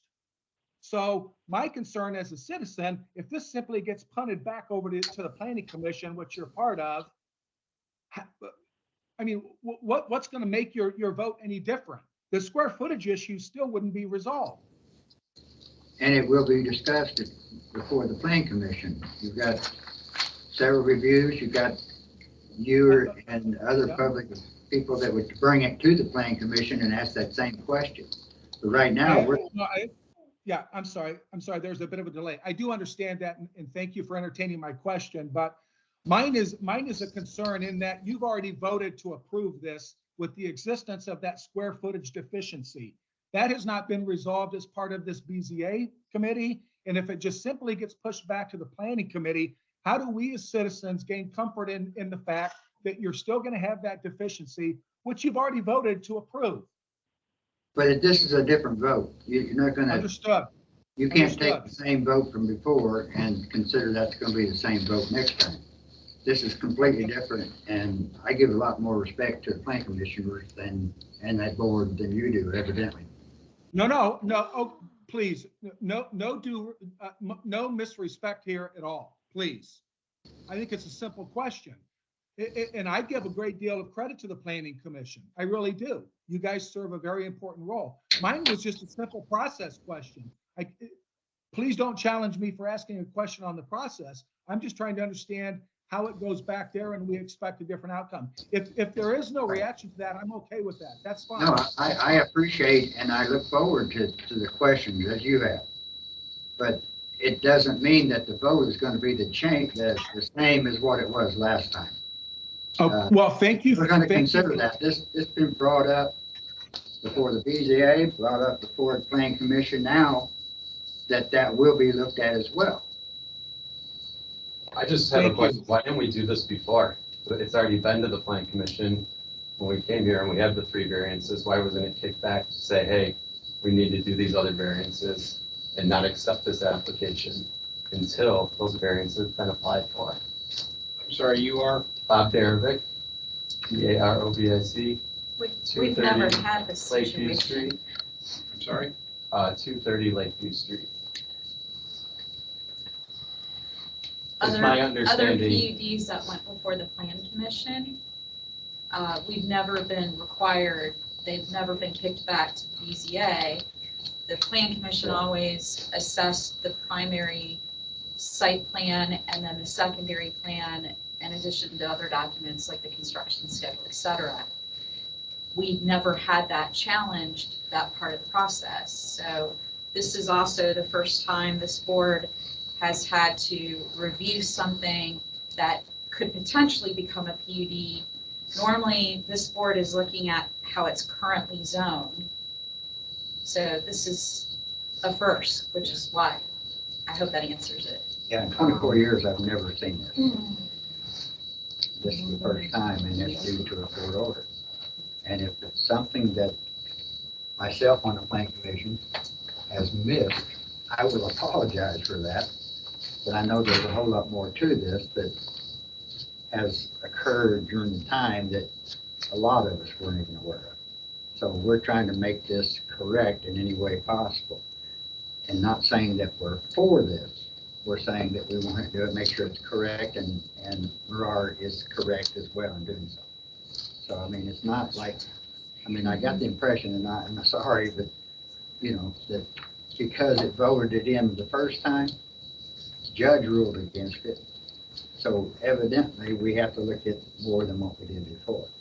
So it's not just an easy punch in because it's going back to the Planning Commission. It's just a requirement that goes before the BZA with what variances are presented to the BZA. And under those circumstances, once this goes, then it doesn't mean that it's actually going to be rezoned.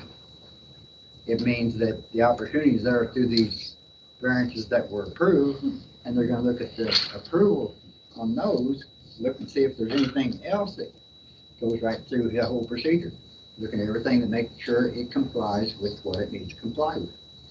And through the procedure, if the Mirar, if they happen to miss something or whatever on that.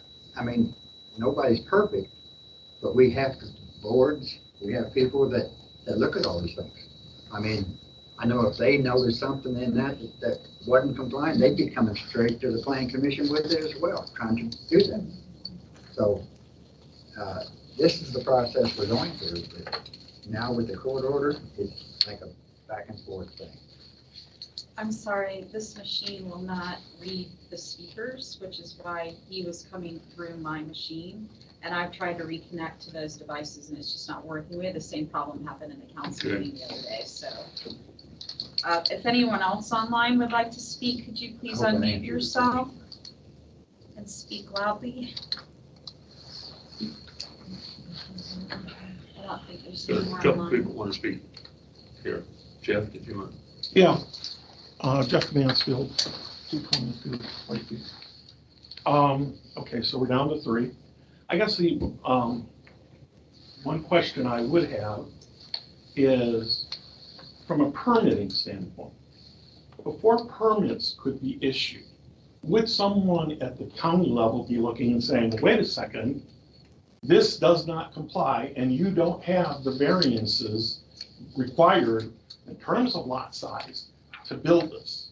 Is that the process? Is that the ultimate catch place for issues? So with PUD, if it was approved at the plan commission as an entire site plan, it went through, even at the county level. When a permit gets to Ty Adley's desk to be signed off on, if there's a hearing, he has to see the minutes and what the findings were before he will issue that permit. If he sees a red flag because the site plan, one of us missed something, he will flag it. And we've had that happen in the past, where he'll call me or in the past Chuck DeWitt and say, this one didn't go through BZA and I'm noticing this particular item. And then we will, because everyone fills that out online. So if that permit routes through them before it ever notifies us, usually Ty will just flag it, say, hey, by the way, you're going to need a hearing. Most people know they need it because they've met with one of us or they've met with someone at the county office, but he is that eye that says, hey, this permit isn't going to go through without a BZA hearing. Okay. All right. Rezoning is a little bit different for obvious reasons. Okay. All right. So with that, let's look at the three variations that have been requested. So your decision criteria, general welfare and safety. I addressed you last time about safety, visibility on the corner. And as our attorney has stated, we have a fundamental disagreement on that. So I'm gonna leave it there, but I do believe that that does create a safety issue.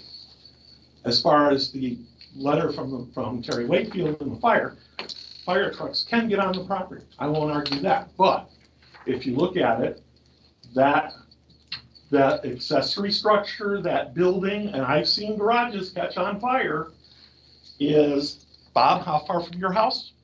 4 feet. 4 feet? No. Incorrect.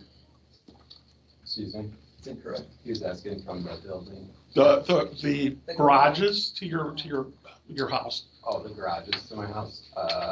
That's 10 feet, I believe. There's also the garage next to, on the Rhodes property, which is basically going to be pretty, I think 3.5 feet from that garage. Now, my house, when that old building burned, my house got damaged from it. So we're all so close together there. Bob's house had a lot of damage. It was really close. The Rhodes house, they had to have a whole side of their house resided. I had to have siding up on the upper part of my house.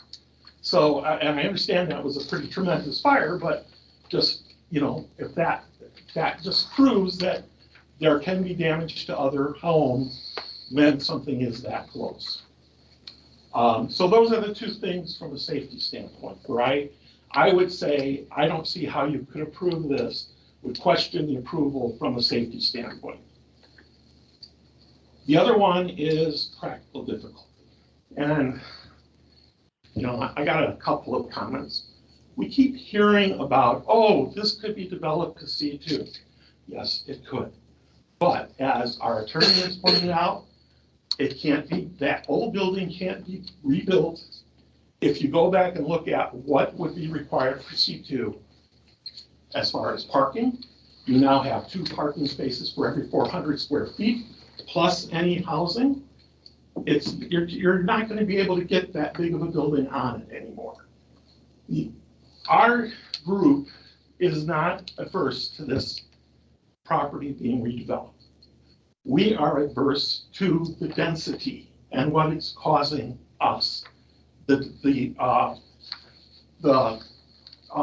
impact it's going to have on us.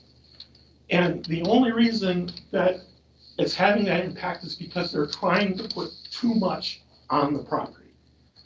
And that's why they need the variances for front yard, side yard, rear yard, to get this 6-unit condominium with parking and garages on the property.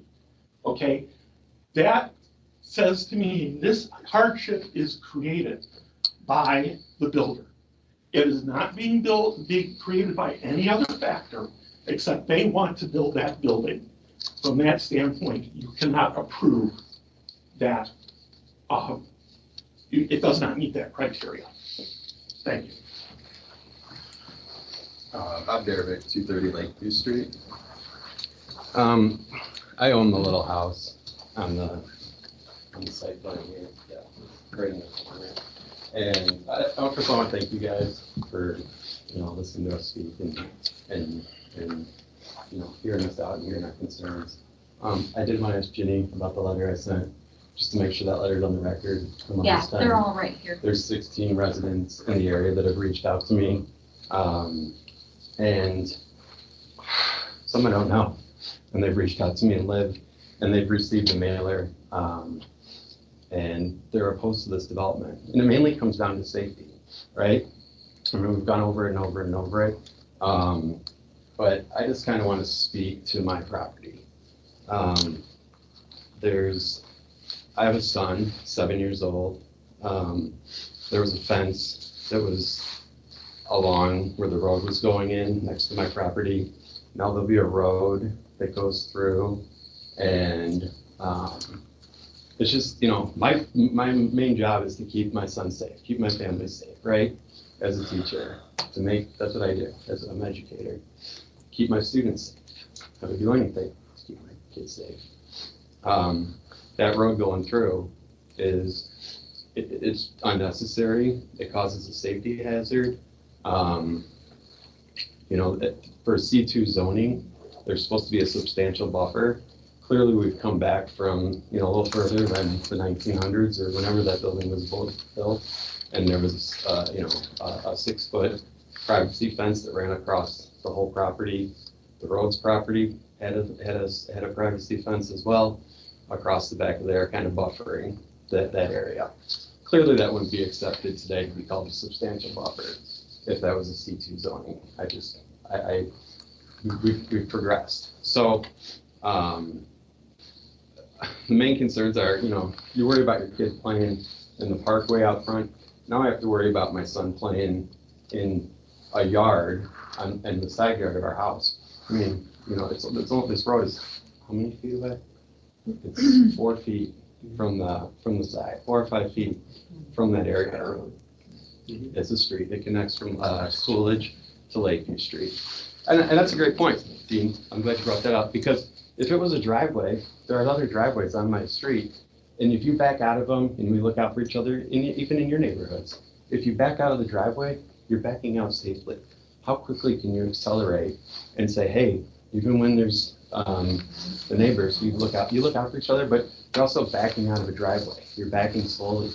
If you started from Coolidge Street and went through and see that one of your parking spots aren't available, that's, that you can, the natural response is to say, hey, I'm going to grab one of those on Lakeshore Drive, right?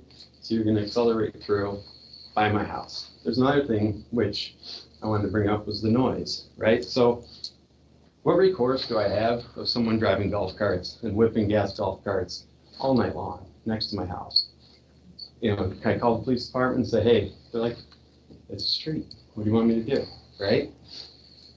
I don't know. I don't know what I can do, but, from the police officer's standpoint of it, what is he going to tell me? Well, it's a road, deal with it. I'm trying to prevent that, so I don't have the noise. Sightlines, building that close, we used to have a view of Lakeshore Drive. Those ones will be out. I feel like in R1 zoning, you draw a line, see what the other setbacks are.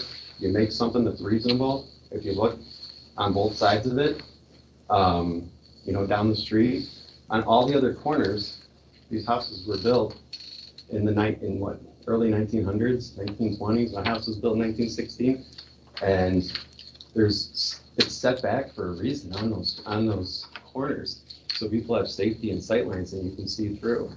This is really an accident waiting to happen. And I think, like Jeff said, we're not against this being developed. We're not. We're really not. We would just like something, something more reasonable, backed up, safer. We have kids in the neighborhood, 19 kids in the summertime run our streets. They're, and they're only going to get older and older, and you know how we were, as you grow up. But I have one more point to make about it's also, so the back of our bed where we sleep is literally like a drywall wall like this. From that road to the back of the street where the car drives through from Coolidge, I mean, all it takes is an accident, someone drinking too much, driving their car, coming off the road, veering off, and going right through and literally killing us. I mean, we sleep with our heads against the wall right there. So that's a concern, right? There's not enough space, there's not enough buffering, and you know, I just, to me, I feel like if you did a development, if it was multifamily and you did R2 or you did something and you pulled it back closer to me, you know, giving me space still, but closer, it makes it safer. You put maybe some garages in the front. You know, I've looked at millions of different developments, but like ones up of the riggings off of State Road 10, they have garages in the front. They pull their garbage cans out. They look nice. There's 4 units there. They're set in. It's a reasonable development. That townhome facility is not pushed all the way up to the road. It has parking, it has visitor parking. So with that said, we want to work together and do something right for this area and not, you know, dangerous. So I thank you guys for listening. I really do. Thank you. Of course, that's not a through street. I mean, it's a driveway we're talking about. And I'm sure it will probably would be marked private driveway, not a through street. Also So you would, put speed bumps there. yeah, okay, and speed bumps. So you wouldn't have people, you know, using it as a street, hopefully. I mean, they won't. But you could, right? I mean, they're going to. Well, turn around. and if there's speed bumps, why would you go down it? But that, yeah. I mean, really, speed bumps add to the noise and stuff. I just think it's not necessary. Why does it need to even go through? Like, just pull it back and attach the garages. I mean, I think it just goes, yeah, I mean, I don't want to argue with you. It just goes back to too much on the property, I feel like. And if we just did something a little more reasonable, garages connected, especially senior housing, you know, garages across the way. Why are we not doing something with attached garages? Don't, you know, folks that are buying these properties want to pull into the garage and get into the household, carry the groceries in? I don't know. But I just think that there's a better plan that could suit my property and make things a little bit safer for me and my family. Thank you. Okay, appreciate it. Mr. Derek Vick was referring to one of the letters that I have forwarded all of you. The whole staff is here. You have electronic copies of all of them. I brought them all. And if you all will acknowledge that you reviewed them all, I won't have to read them all into the minutes, and John can include them. But his is one of those letters. Are those the same letters from the January meeting? Yes. Those are already incorporated And in the there have, minutes? yes, and there And- haven't been any new ones Okay. since. So those have been read by us. We all acknowledged that we read them back in January. Anybody else? Yes. My name is Craig Mesowitz. That's Misewi, C as in cat, Z as in zebra. My wife Maureen and I live at 522 South Main Street, Culver, Indiana, 46511. The reason I'm here is I had a conversation with Steve Howard and Ty about this property.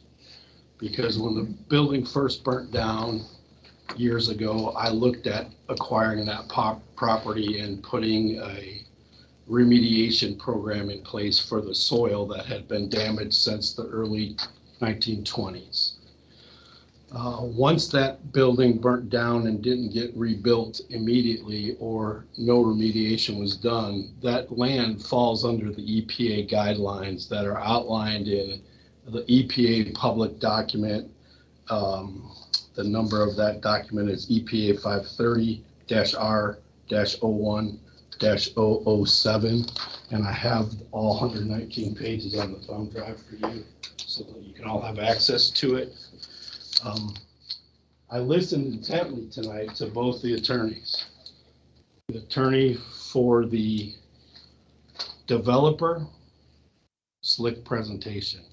He said everything was in the presentation packet, but what wasn't in the packet, because it's public information, I perused it, I didn't see any soil remediation documentation. That property falls under the guidelines of 10 consistent years of soil remediation. None of that documentation was provided. I'm all for growth.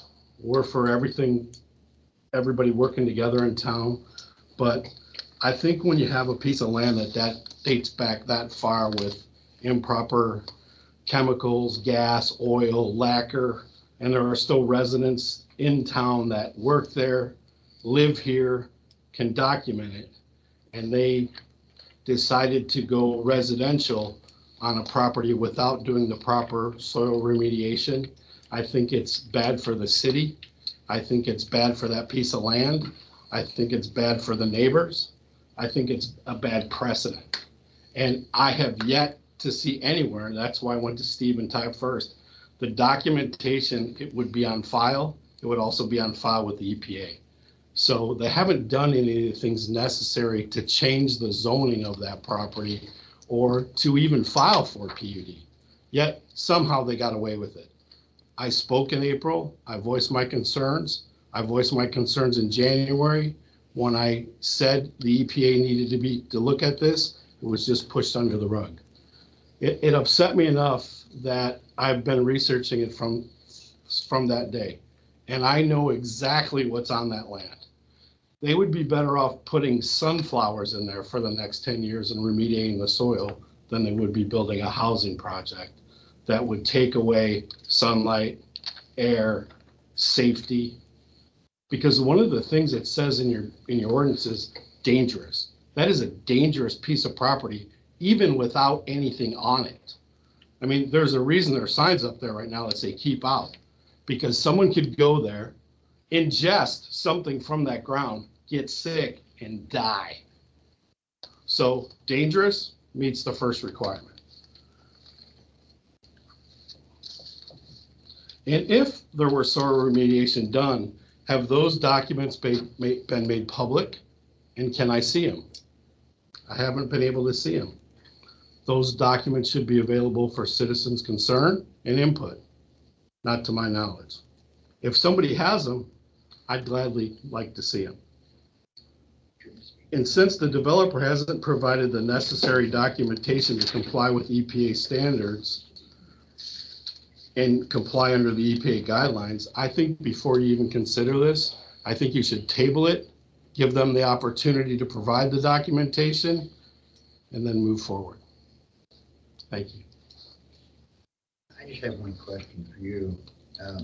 If this dates back, like what you're saying, I mean, I understand there was some soil things done to this, but after the garage had closed, there was nothing in there for a long time other than the work. Then they made a restaurant in it, bar and a restaurant. And I don't know why this issue wasn't brought up then if it's that bad.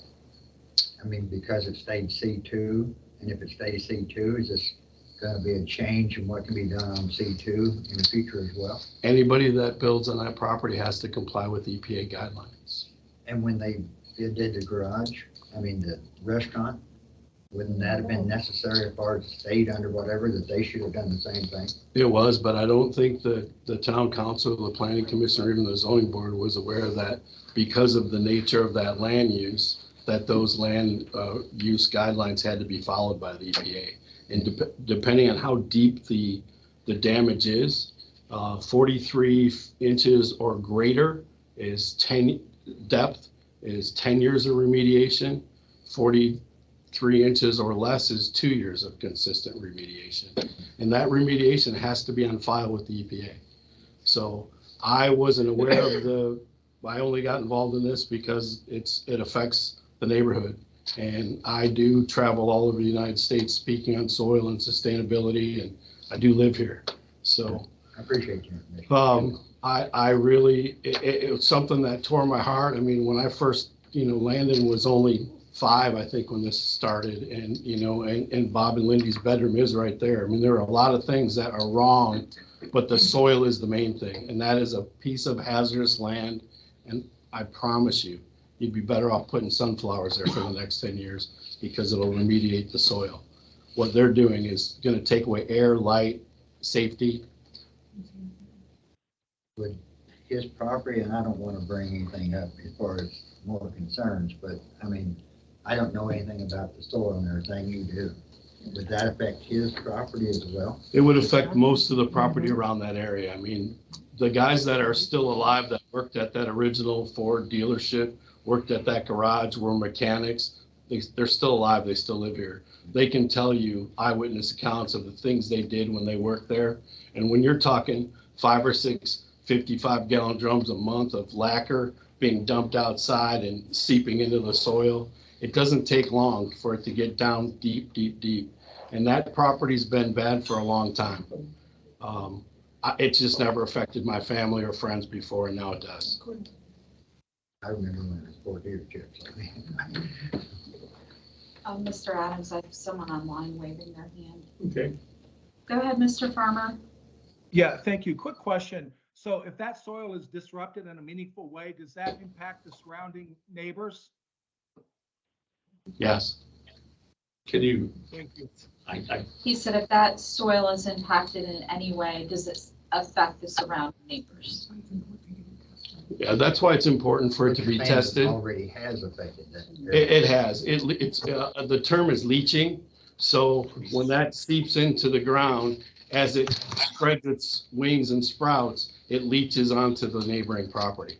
And I would venture to guess that if you went to that piece of land right now with a soil testing machine or a Zamboni-like thing, and you took 5 samples every so many feet and you sent them to a lab, even at the surface, you would find it was dangerous, but when you got down deep, it would be even worse. And there might even be barrels buried on that land, according to some people that worked there in the 40s and 50s. I'm sorry, what was your last name again? M as in Michael, I as in ice cream, S as in Sam, E as in elephant, W as in woman, I as in ice cream, C as in cat, Z as in zebra. Thank you for clarity. Mr. Farmer, you still have the hand icon up. Did you have another question or comment?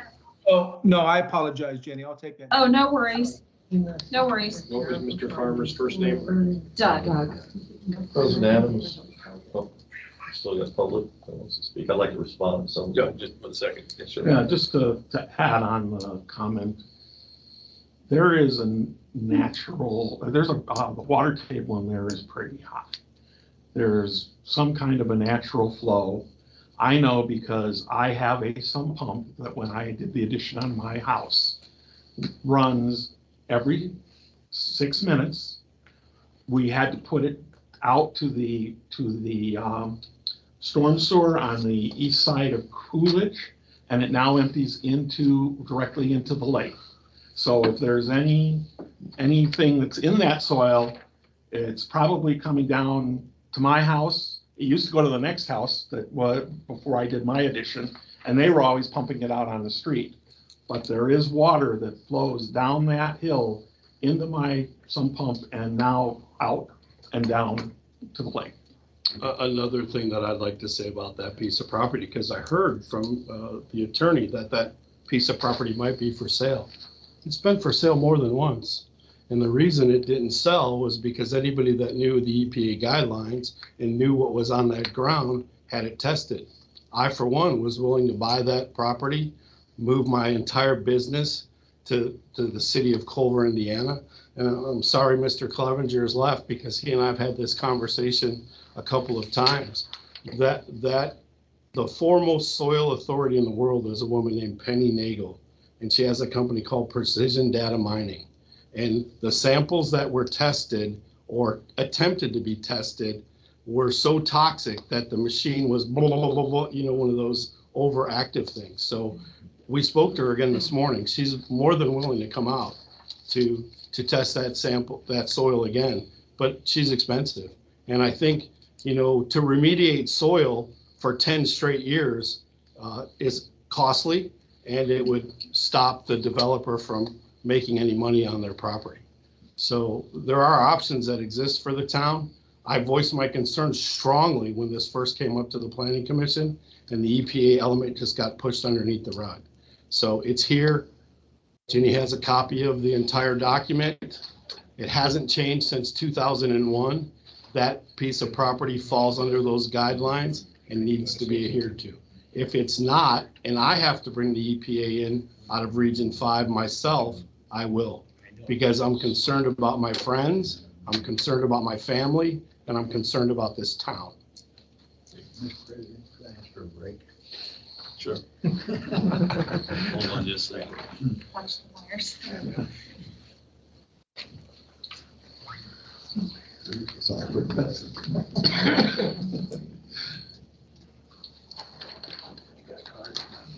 Maybe now it's time to pass that road. I'll be here at the work session on Friday. Clean some up for you No, I'm guys. not gonna be here Friday. I'll be here. Well, let you know. I'll be here. I won't let you down. And she's fine. I don't want to be right now, otherwise she's right. Well.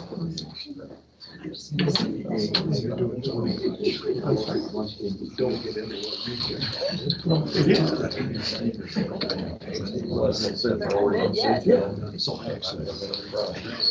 Whose birthday is it tonight? Oh, last time I was here, you guys had a birthday cake. That was March of last year. Last time Look. you were here, didn't have socks on either. No, cause I left, it was like 60-something degrees. It was like March 31st. And I thought, man, this is warm out. And that's it. I know, I was like, I started leaving the day, went back in, grabbed a pair of socks. But I do remember having cake or something. Yeah. There's always something. Jenny's always bringing you something.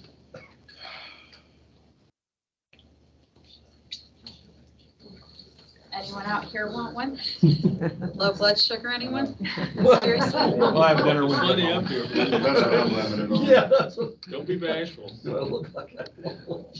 We We do have have a, napkins in place. yes, right back there behind you. We do have a rule that they all have to leave the building, so. Yeah. You brought some napkins. Husband, no more. I'll take one, Jenny, if you got it. Anyone? I'm sorry, John. Wait, I know you want one, you've had it before. Nice. Mary's still not back, so go on. Yep. Okay, good, thanks.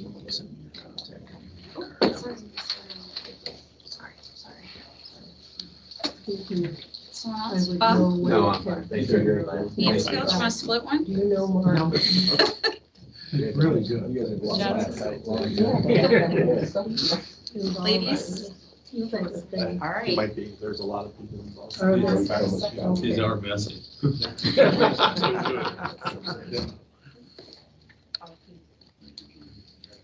Great.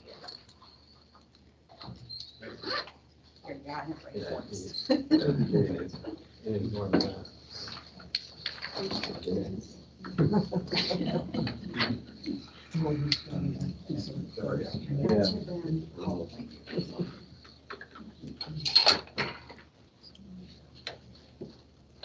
Now, Mr. Barker, you said you had something you would like to.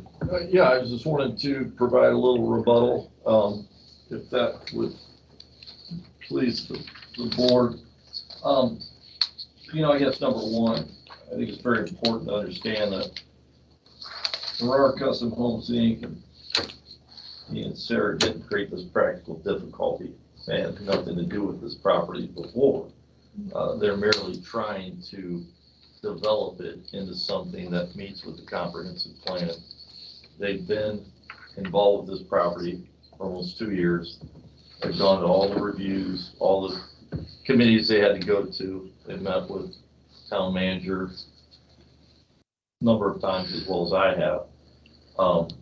I know that things got confusing when a petition was filed with Marshall Circuit Court to challenge the recommendation of the Plan Commission. That recommendation has basically been overturned, so they have to go back there. It also said, basically look at what variances you need before you go back there. That's layperson interpretation. We looked at that, we met with Ms. Monroe, we went through everything, and we felt that again, the greatest variance needed was what we're asking for tonight.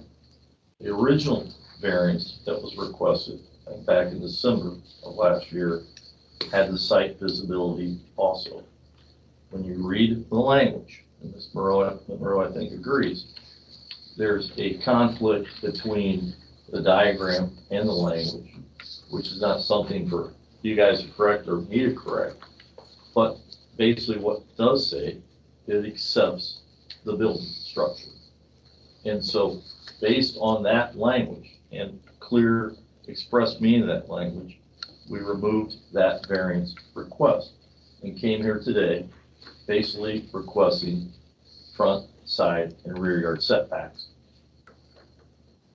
We're not requesting anything else. We're not asking this board to become environmental specialists. We're not asking this board to become head of the street department. We're not asking this board to become head of the fire department. We're merely going through the process, which we'll continue to go through, and try to meet all the conditions that are set out against us and do it in a way that complies. Tonight, upon a review of all the past minutes, upon a review of everything done to date, it appears that this project can't go forward without the variance requested. I had in my presentation, I never stated from a review of the minutes, but in the past minutes, everyone that had spoken before against it basically said, we have nothing against a residential project. Unfortunately, tonight I get the feeling that this is just, they just only want this piece of ground there. Well, that's, again, not for you to determine. They don't want anything built there. Again, that's not for you to determine. The bottom line is, your determination is, will you approve the variance we've requested so that we can then take this back to the Plan Commission and let them deal with the judge's order and let them deal with the recommendations of the planners in meeting a comprehensive plan. I am of firm opinion that we don't need any other variances. I've been before this board before where I brought in a variance and I had local attorneys tell me everything else we needed to do. And we didn't need that. And in my legal opinion, representing my clients, we need this variance. We may need more if the Plan Commission changes their recommendation, and the council changes their recommendation. But I don't think we can hold this board to Judge Palmer's standards or to the EPA standards or any other standards. We've heard a lot of misinformation about garbage receptacles. They're not scheduled to be on site. We've heard about blocking light and air, which that's not going to happen. The same parcel, somebody could drive through there anytime they wanted if it just kept left as it was set. There are clearly streets. We're not talking about something that's landlocked and the only way you can get to the other side is to go through this new development. All you do is go up the corner and make a right, go down the alley and make a right. I don't know all the streets around here. I get a little turned around, but I certainly can figure my way out. That there are some one ways and better watch where you're going. There's no intent of the developer at all to cause any harm to anyone. That's not the intent. It was the intent of a project. This developer has done tons of work in the area, tons of houses, tons of buildings. And I think they've all been well received. I think Ms. Monroe commented when we met that there are other PUDs and that this would be compatible with those PUDs. I spoke to Mr. Snyder, an incorrect statement was made as for sale. Property's not for sale. In my history of doing this for the town of Fishers and the city of Carmel is you want to talk to the remonstrators. Can we get this worked out? So all I did was reach out the olive branch and say, what do you want? Well, I was told we want 3 single family homes there. Well, when I look at the ordinance and look at 3 single family homes, we'd have had to have variances on every parcel for those 3 homes. plus many more. The bottom line is the homes probably generate more residents than these do. In essence, if you had 3 single-family homes, you may have 4 or 5 people in each home, more than you'll have in 6 townhome units. This is not a huge project. It's basically trying to go back to get this property on the tax roll, generate taxes, fill a need and fill a void that the town needs. It's not blocking a view of the lake. You don't have any sightline visibility. If your kids are playing in the street, they're at risk. I don't even want to think about that, but it's got this building, this development's not being done for those purposes. And so try to cut it short. You guys have put in a lot of time. I just want you to know that what we're asking for is to vote on the variance. I gave you specific, the statute that's required to be met. I gave you specific reasonings that support the practical difficulty, that support that it won't be injurious to the public health, safety, morals, and welfare, and the use and value of the area will not be affected in a substantial manner. I mean, if we believed and listened to everything we heard tonight, geez, everybody would be putting on, some hazmat suits, but I don't think that's the case, and it's not the reason we're here tonight. We're here for a simple request to have approved the variance. And I understand the not in my backyard syndrome. I've dealt with it for 30 years, and I get it, and I think it's, that's why you have the checks and balances we have. That's why you have these public meetings. That's why you have the meetings in technical review. That's why you have the plan commission. This isn't just going to get a building permit tomorrow. If this variance is granted, it's going to go back to the plan commission and keep going through the process. With that said, I again ask that you would give us a positive vote on 3 variances. I'd ask the applicants, do you have anything to add? I know that it's upsetting that you're wanting to do the right thing and feel like you're being attacked, but I'm not attacking anyone. I'm just saying that's not their job, my job, anybody's job. We're just trying to get a variance voted on tonight. Thank you.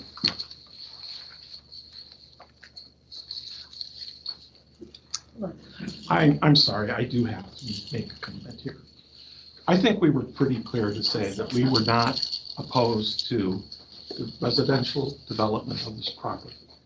It is accurate that when there was some conversation, we conveyed to a party that was trying to broker that we felt that 4 condos, 4 units, or 3 single-family homes would be, we would find acceptable, provided that it wasn't built, now it's just 4 bigger units in the same footprint, that the footprint came down, so we didn't have some of the setbacks. So I have to take exception to that comment that, it was only 3. And I also have to say, if you sat down and That's what your attorney told me. And he's here, so I'm not trying to misrepresent. I don't think it makes a damn bit of difference, and we ought to just let the board make its decision. Okay. I will take my attorney's recommendation. Anybody else? Comments from the board? One thing I have to say is, I appreciate everybody's opinions, their comments. I do appreciate it very much. But a whole lot of these comments was brought before the wrong board, honestly. And I would personally invite you next Tuesday night, if this comes before them. Well, we'll be there. And I know you will. But I'm just saying, to save you face as far as that goes, you present it to a Board of Zoning Appeals. Yes, I understand. And so we're talking about the zoning itself. We're not talking about the development, whether it should be 3 houses, condos, whatever. And that's all I have to say.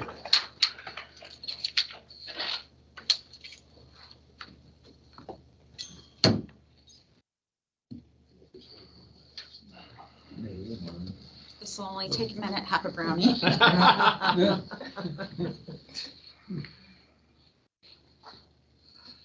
Time to finish my. Pretty rich. Yeah, but if it was more than that. I don't think I get any more than one of those. And my wallet's in my car, but it's nice. So your wife was doing that, and so you were. Well, I got some, I can still live. This pallet jack, 2,500 pounds today. Yeah, now Jack does all the work. Right. We get Gary River to do it. Yeah, Gary does it. You've been all the time. I'm getting rid of that. That you were skinny, or you found. No. Pretty close to it. I'll just be happy when all that work in that 150 yards by us is done. Oh, how many times they've run over my front yard? Six houses under construction within 200 yards maybe? I know, that's crazy. And that'd be in trouble with the month now.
You were gone when I was handing this out. I had to get a water.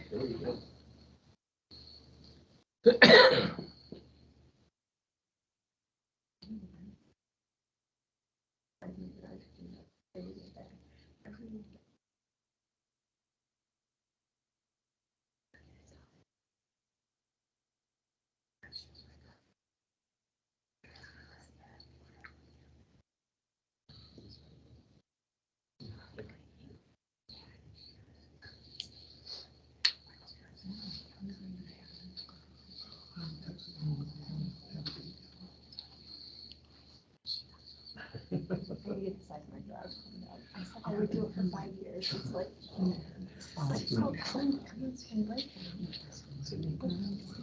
two degrees on Saturday, so I can't really get a lot of time outside.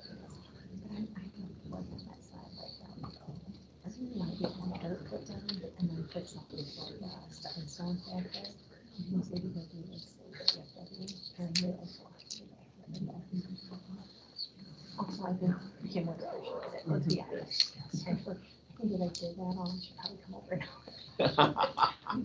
She's bad. Yeah, she really is.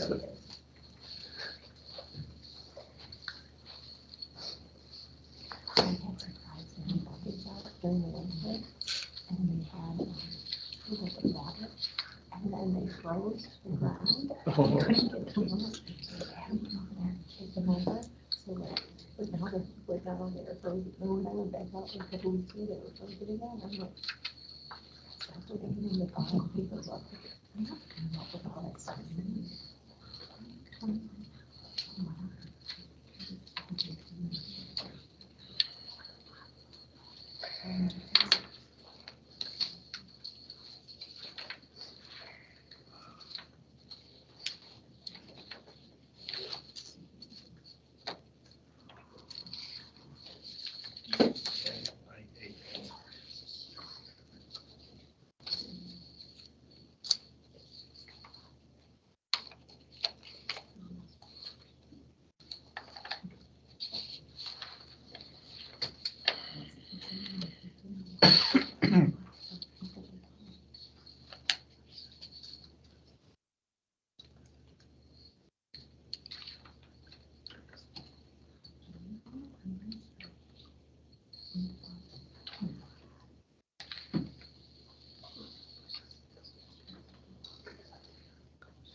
also compound with the drilling for the fiber optics. Besides the construction.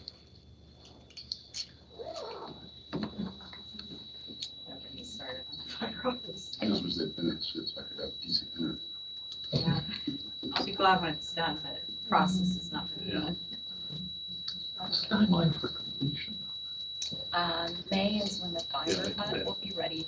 Going by your house. They may Challenge. activate certain phases of the ordinance. Let's, But May would, take end of all May the- would be completed. What's out there. Assuming they don't keep any gas lines. It's a busy place.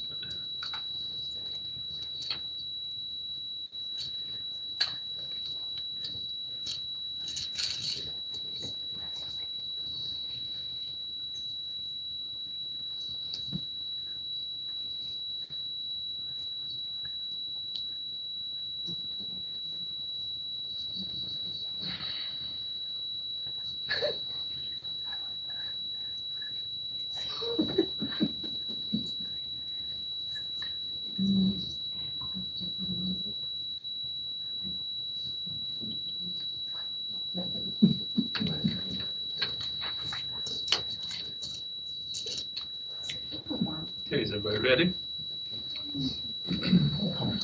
Again, what we're looking at, 3 variances, 5-foot front yard setback, a 5-foot side yard setback, and a 3.5 rear yard setback. Are the 3 things we're considering. And again, if you vote no on any of these questions, you must vote no on the variance. Based upon the evidence submitted, I find that number 1, the approval will not be injurious to the public health, safety, morals, and general welfare of the community. Mr. Melchin. Yes. Mr. Osborne. Yes. Mr. McManaway. Yes. Yes. Mr. Christ. Yes. And the chair votes yes. Number 2, the use and value of the area adjacent to the property, including the variance, will not be affected in a substantially adverse manner. Mr. Melchin. Yes. Mr. Osborne. Yes. Mr. McManaway. Yes. Mr. Christ. Yes. And the chair votes yes. Number 3, the strict application of the terms of the zoning ordinance will result in practical difficulties in the use of the property. Mr. Melchin. Yes. Mr. Osborne. Yes. Mr. McManaway. Yes. Mr. Christ. Yes. And the chair votes yes. Disaster. Wow. Okay. Unanimous disaster.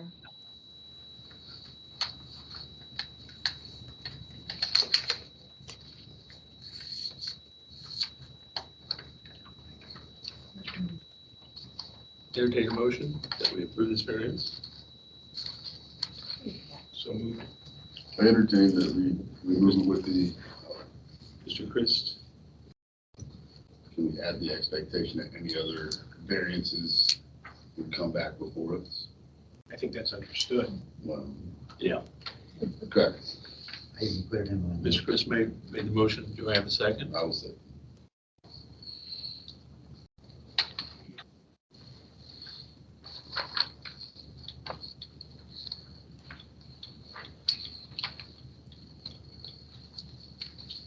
No. Now you had a comment you wanted to make, Mr. McManaway. No. And yes, if there's any problems with this, it will come back to us, I'm sure. This is a step that I don't think is close to being over. Okay. Are you ready for the vote? Mr. Melchin. Yes. Mr. Osborne. Yes. Mr. McManaway. Yes. Mr. Christ. Yes. And the chair votes yes. We know that a lot of people are disappointed. Yes. And hopefully many things will be looked at environmentally wise. I hope it'll be looked at real hard. I think is a very big concern. But that's not for us to determine in this board. And you've got to understand what position we're in here. In lots of ways, we've been not involved for months that the plan commission has been involved in, and some of you people, I had stayed out of it, which did not help. But so I'm, like I said, I'm sure this is not over yet, but this is one step we're going to make here. Okay. Thank you. Thank you.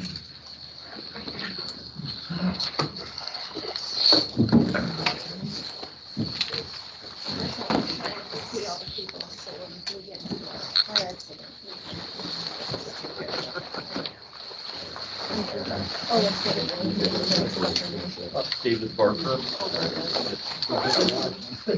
I'm sorry? Yeah, Carl and Dave.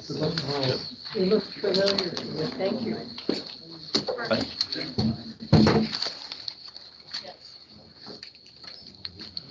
I muted it.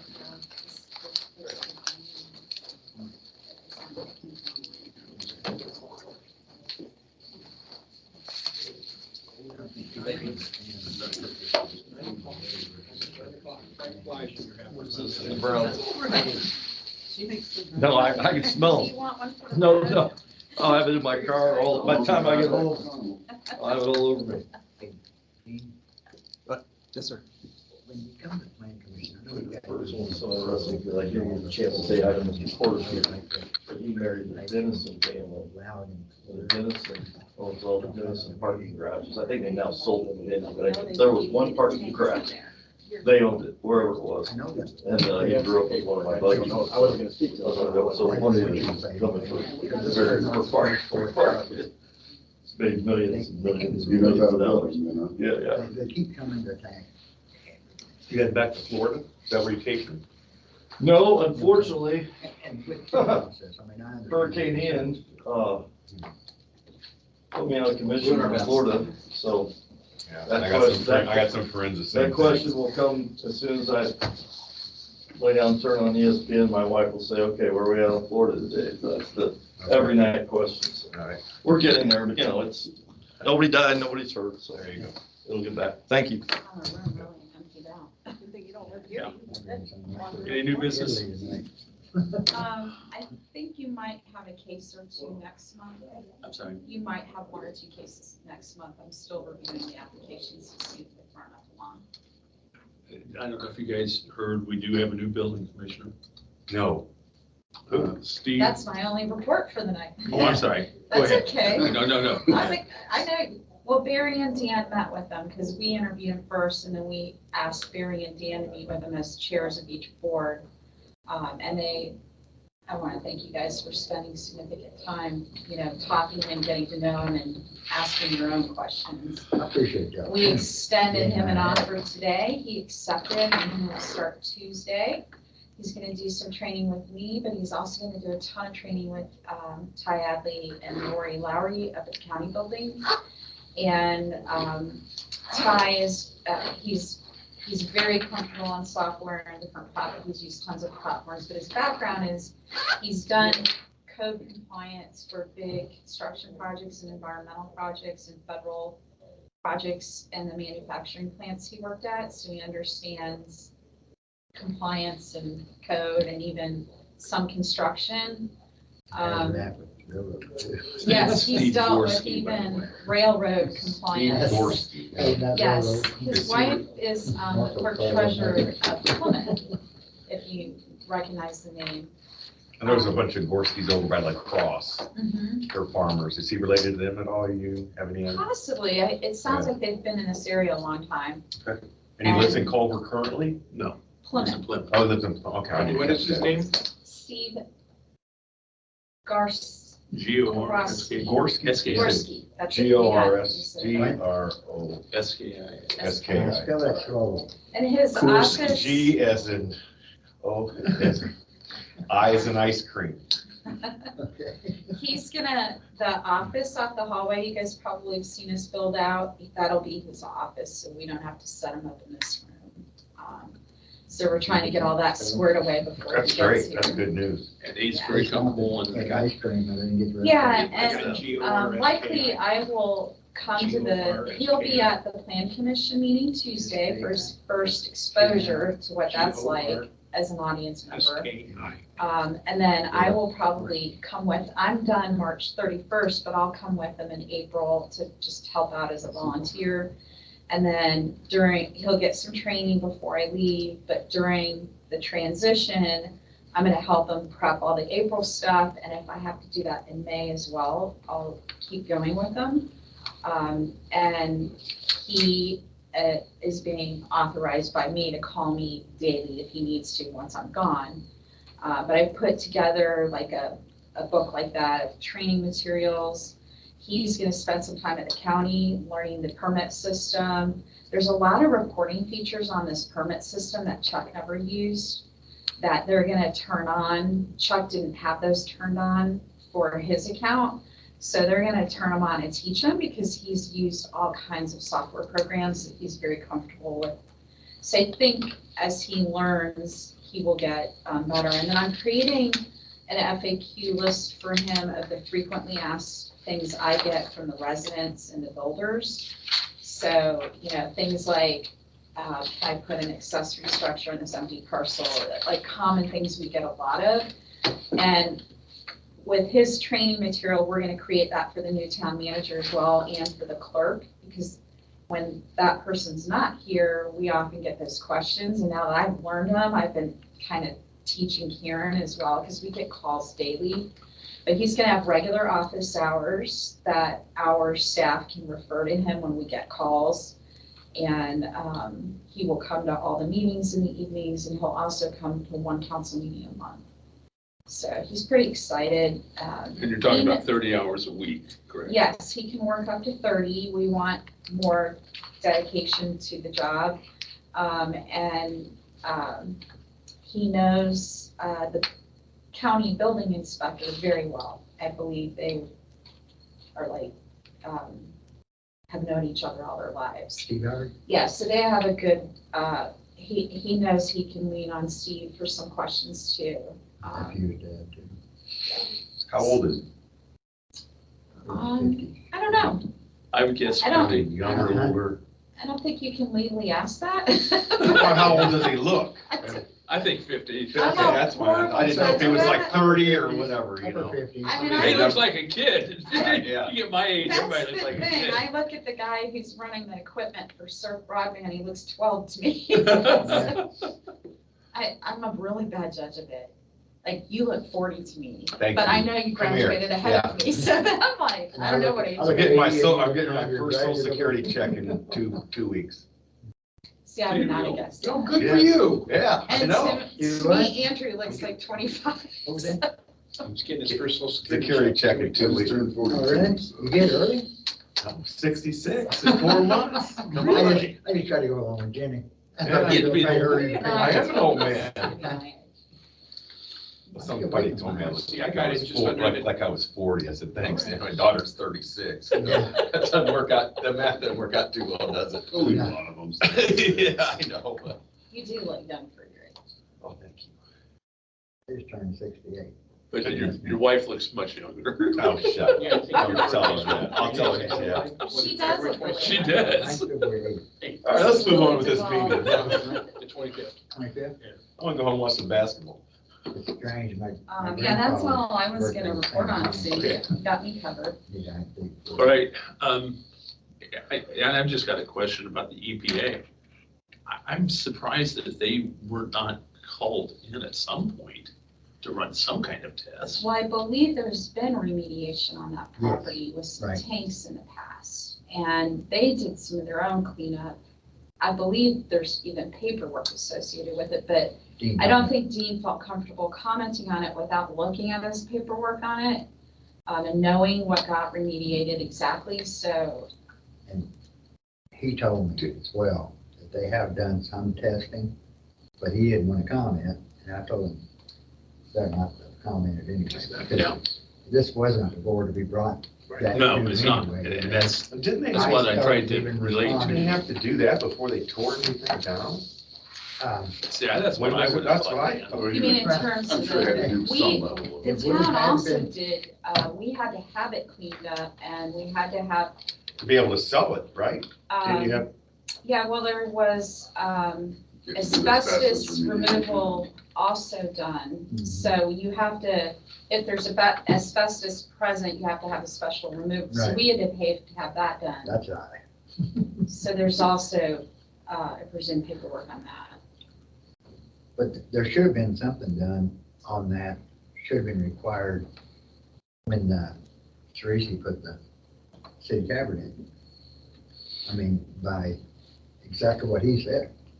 Sure. And it wasn't, but I was gonna ask the question too, because at the time it was no longer a Ford dealership, which, how long was that? it's been a long time.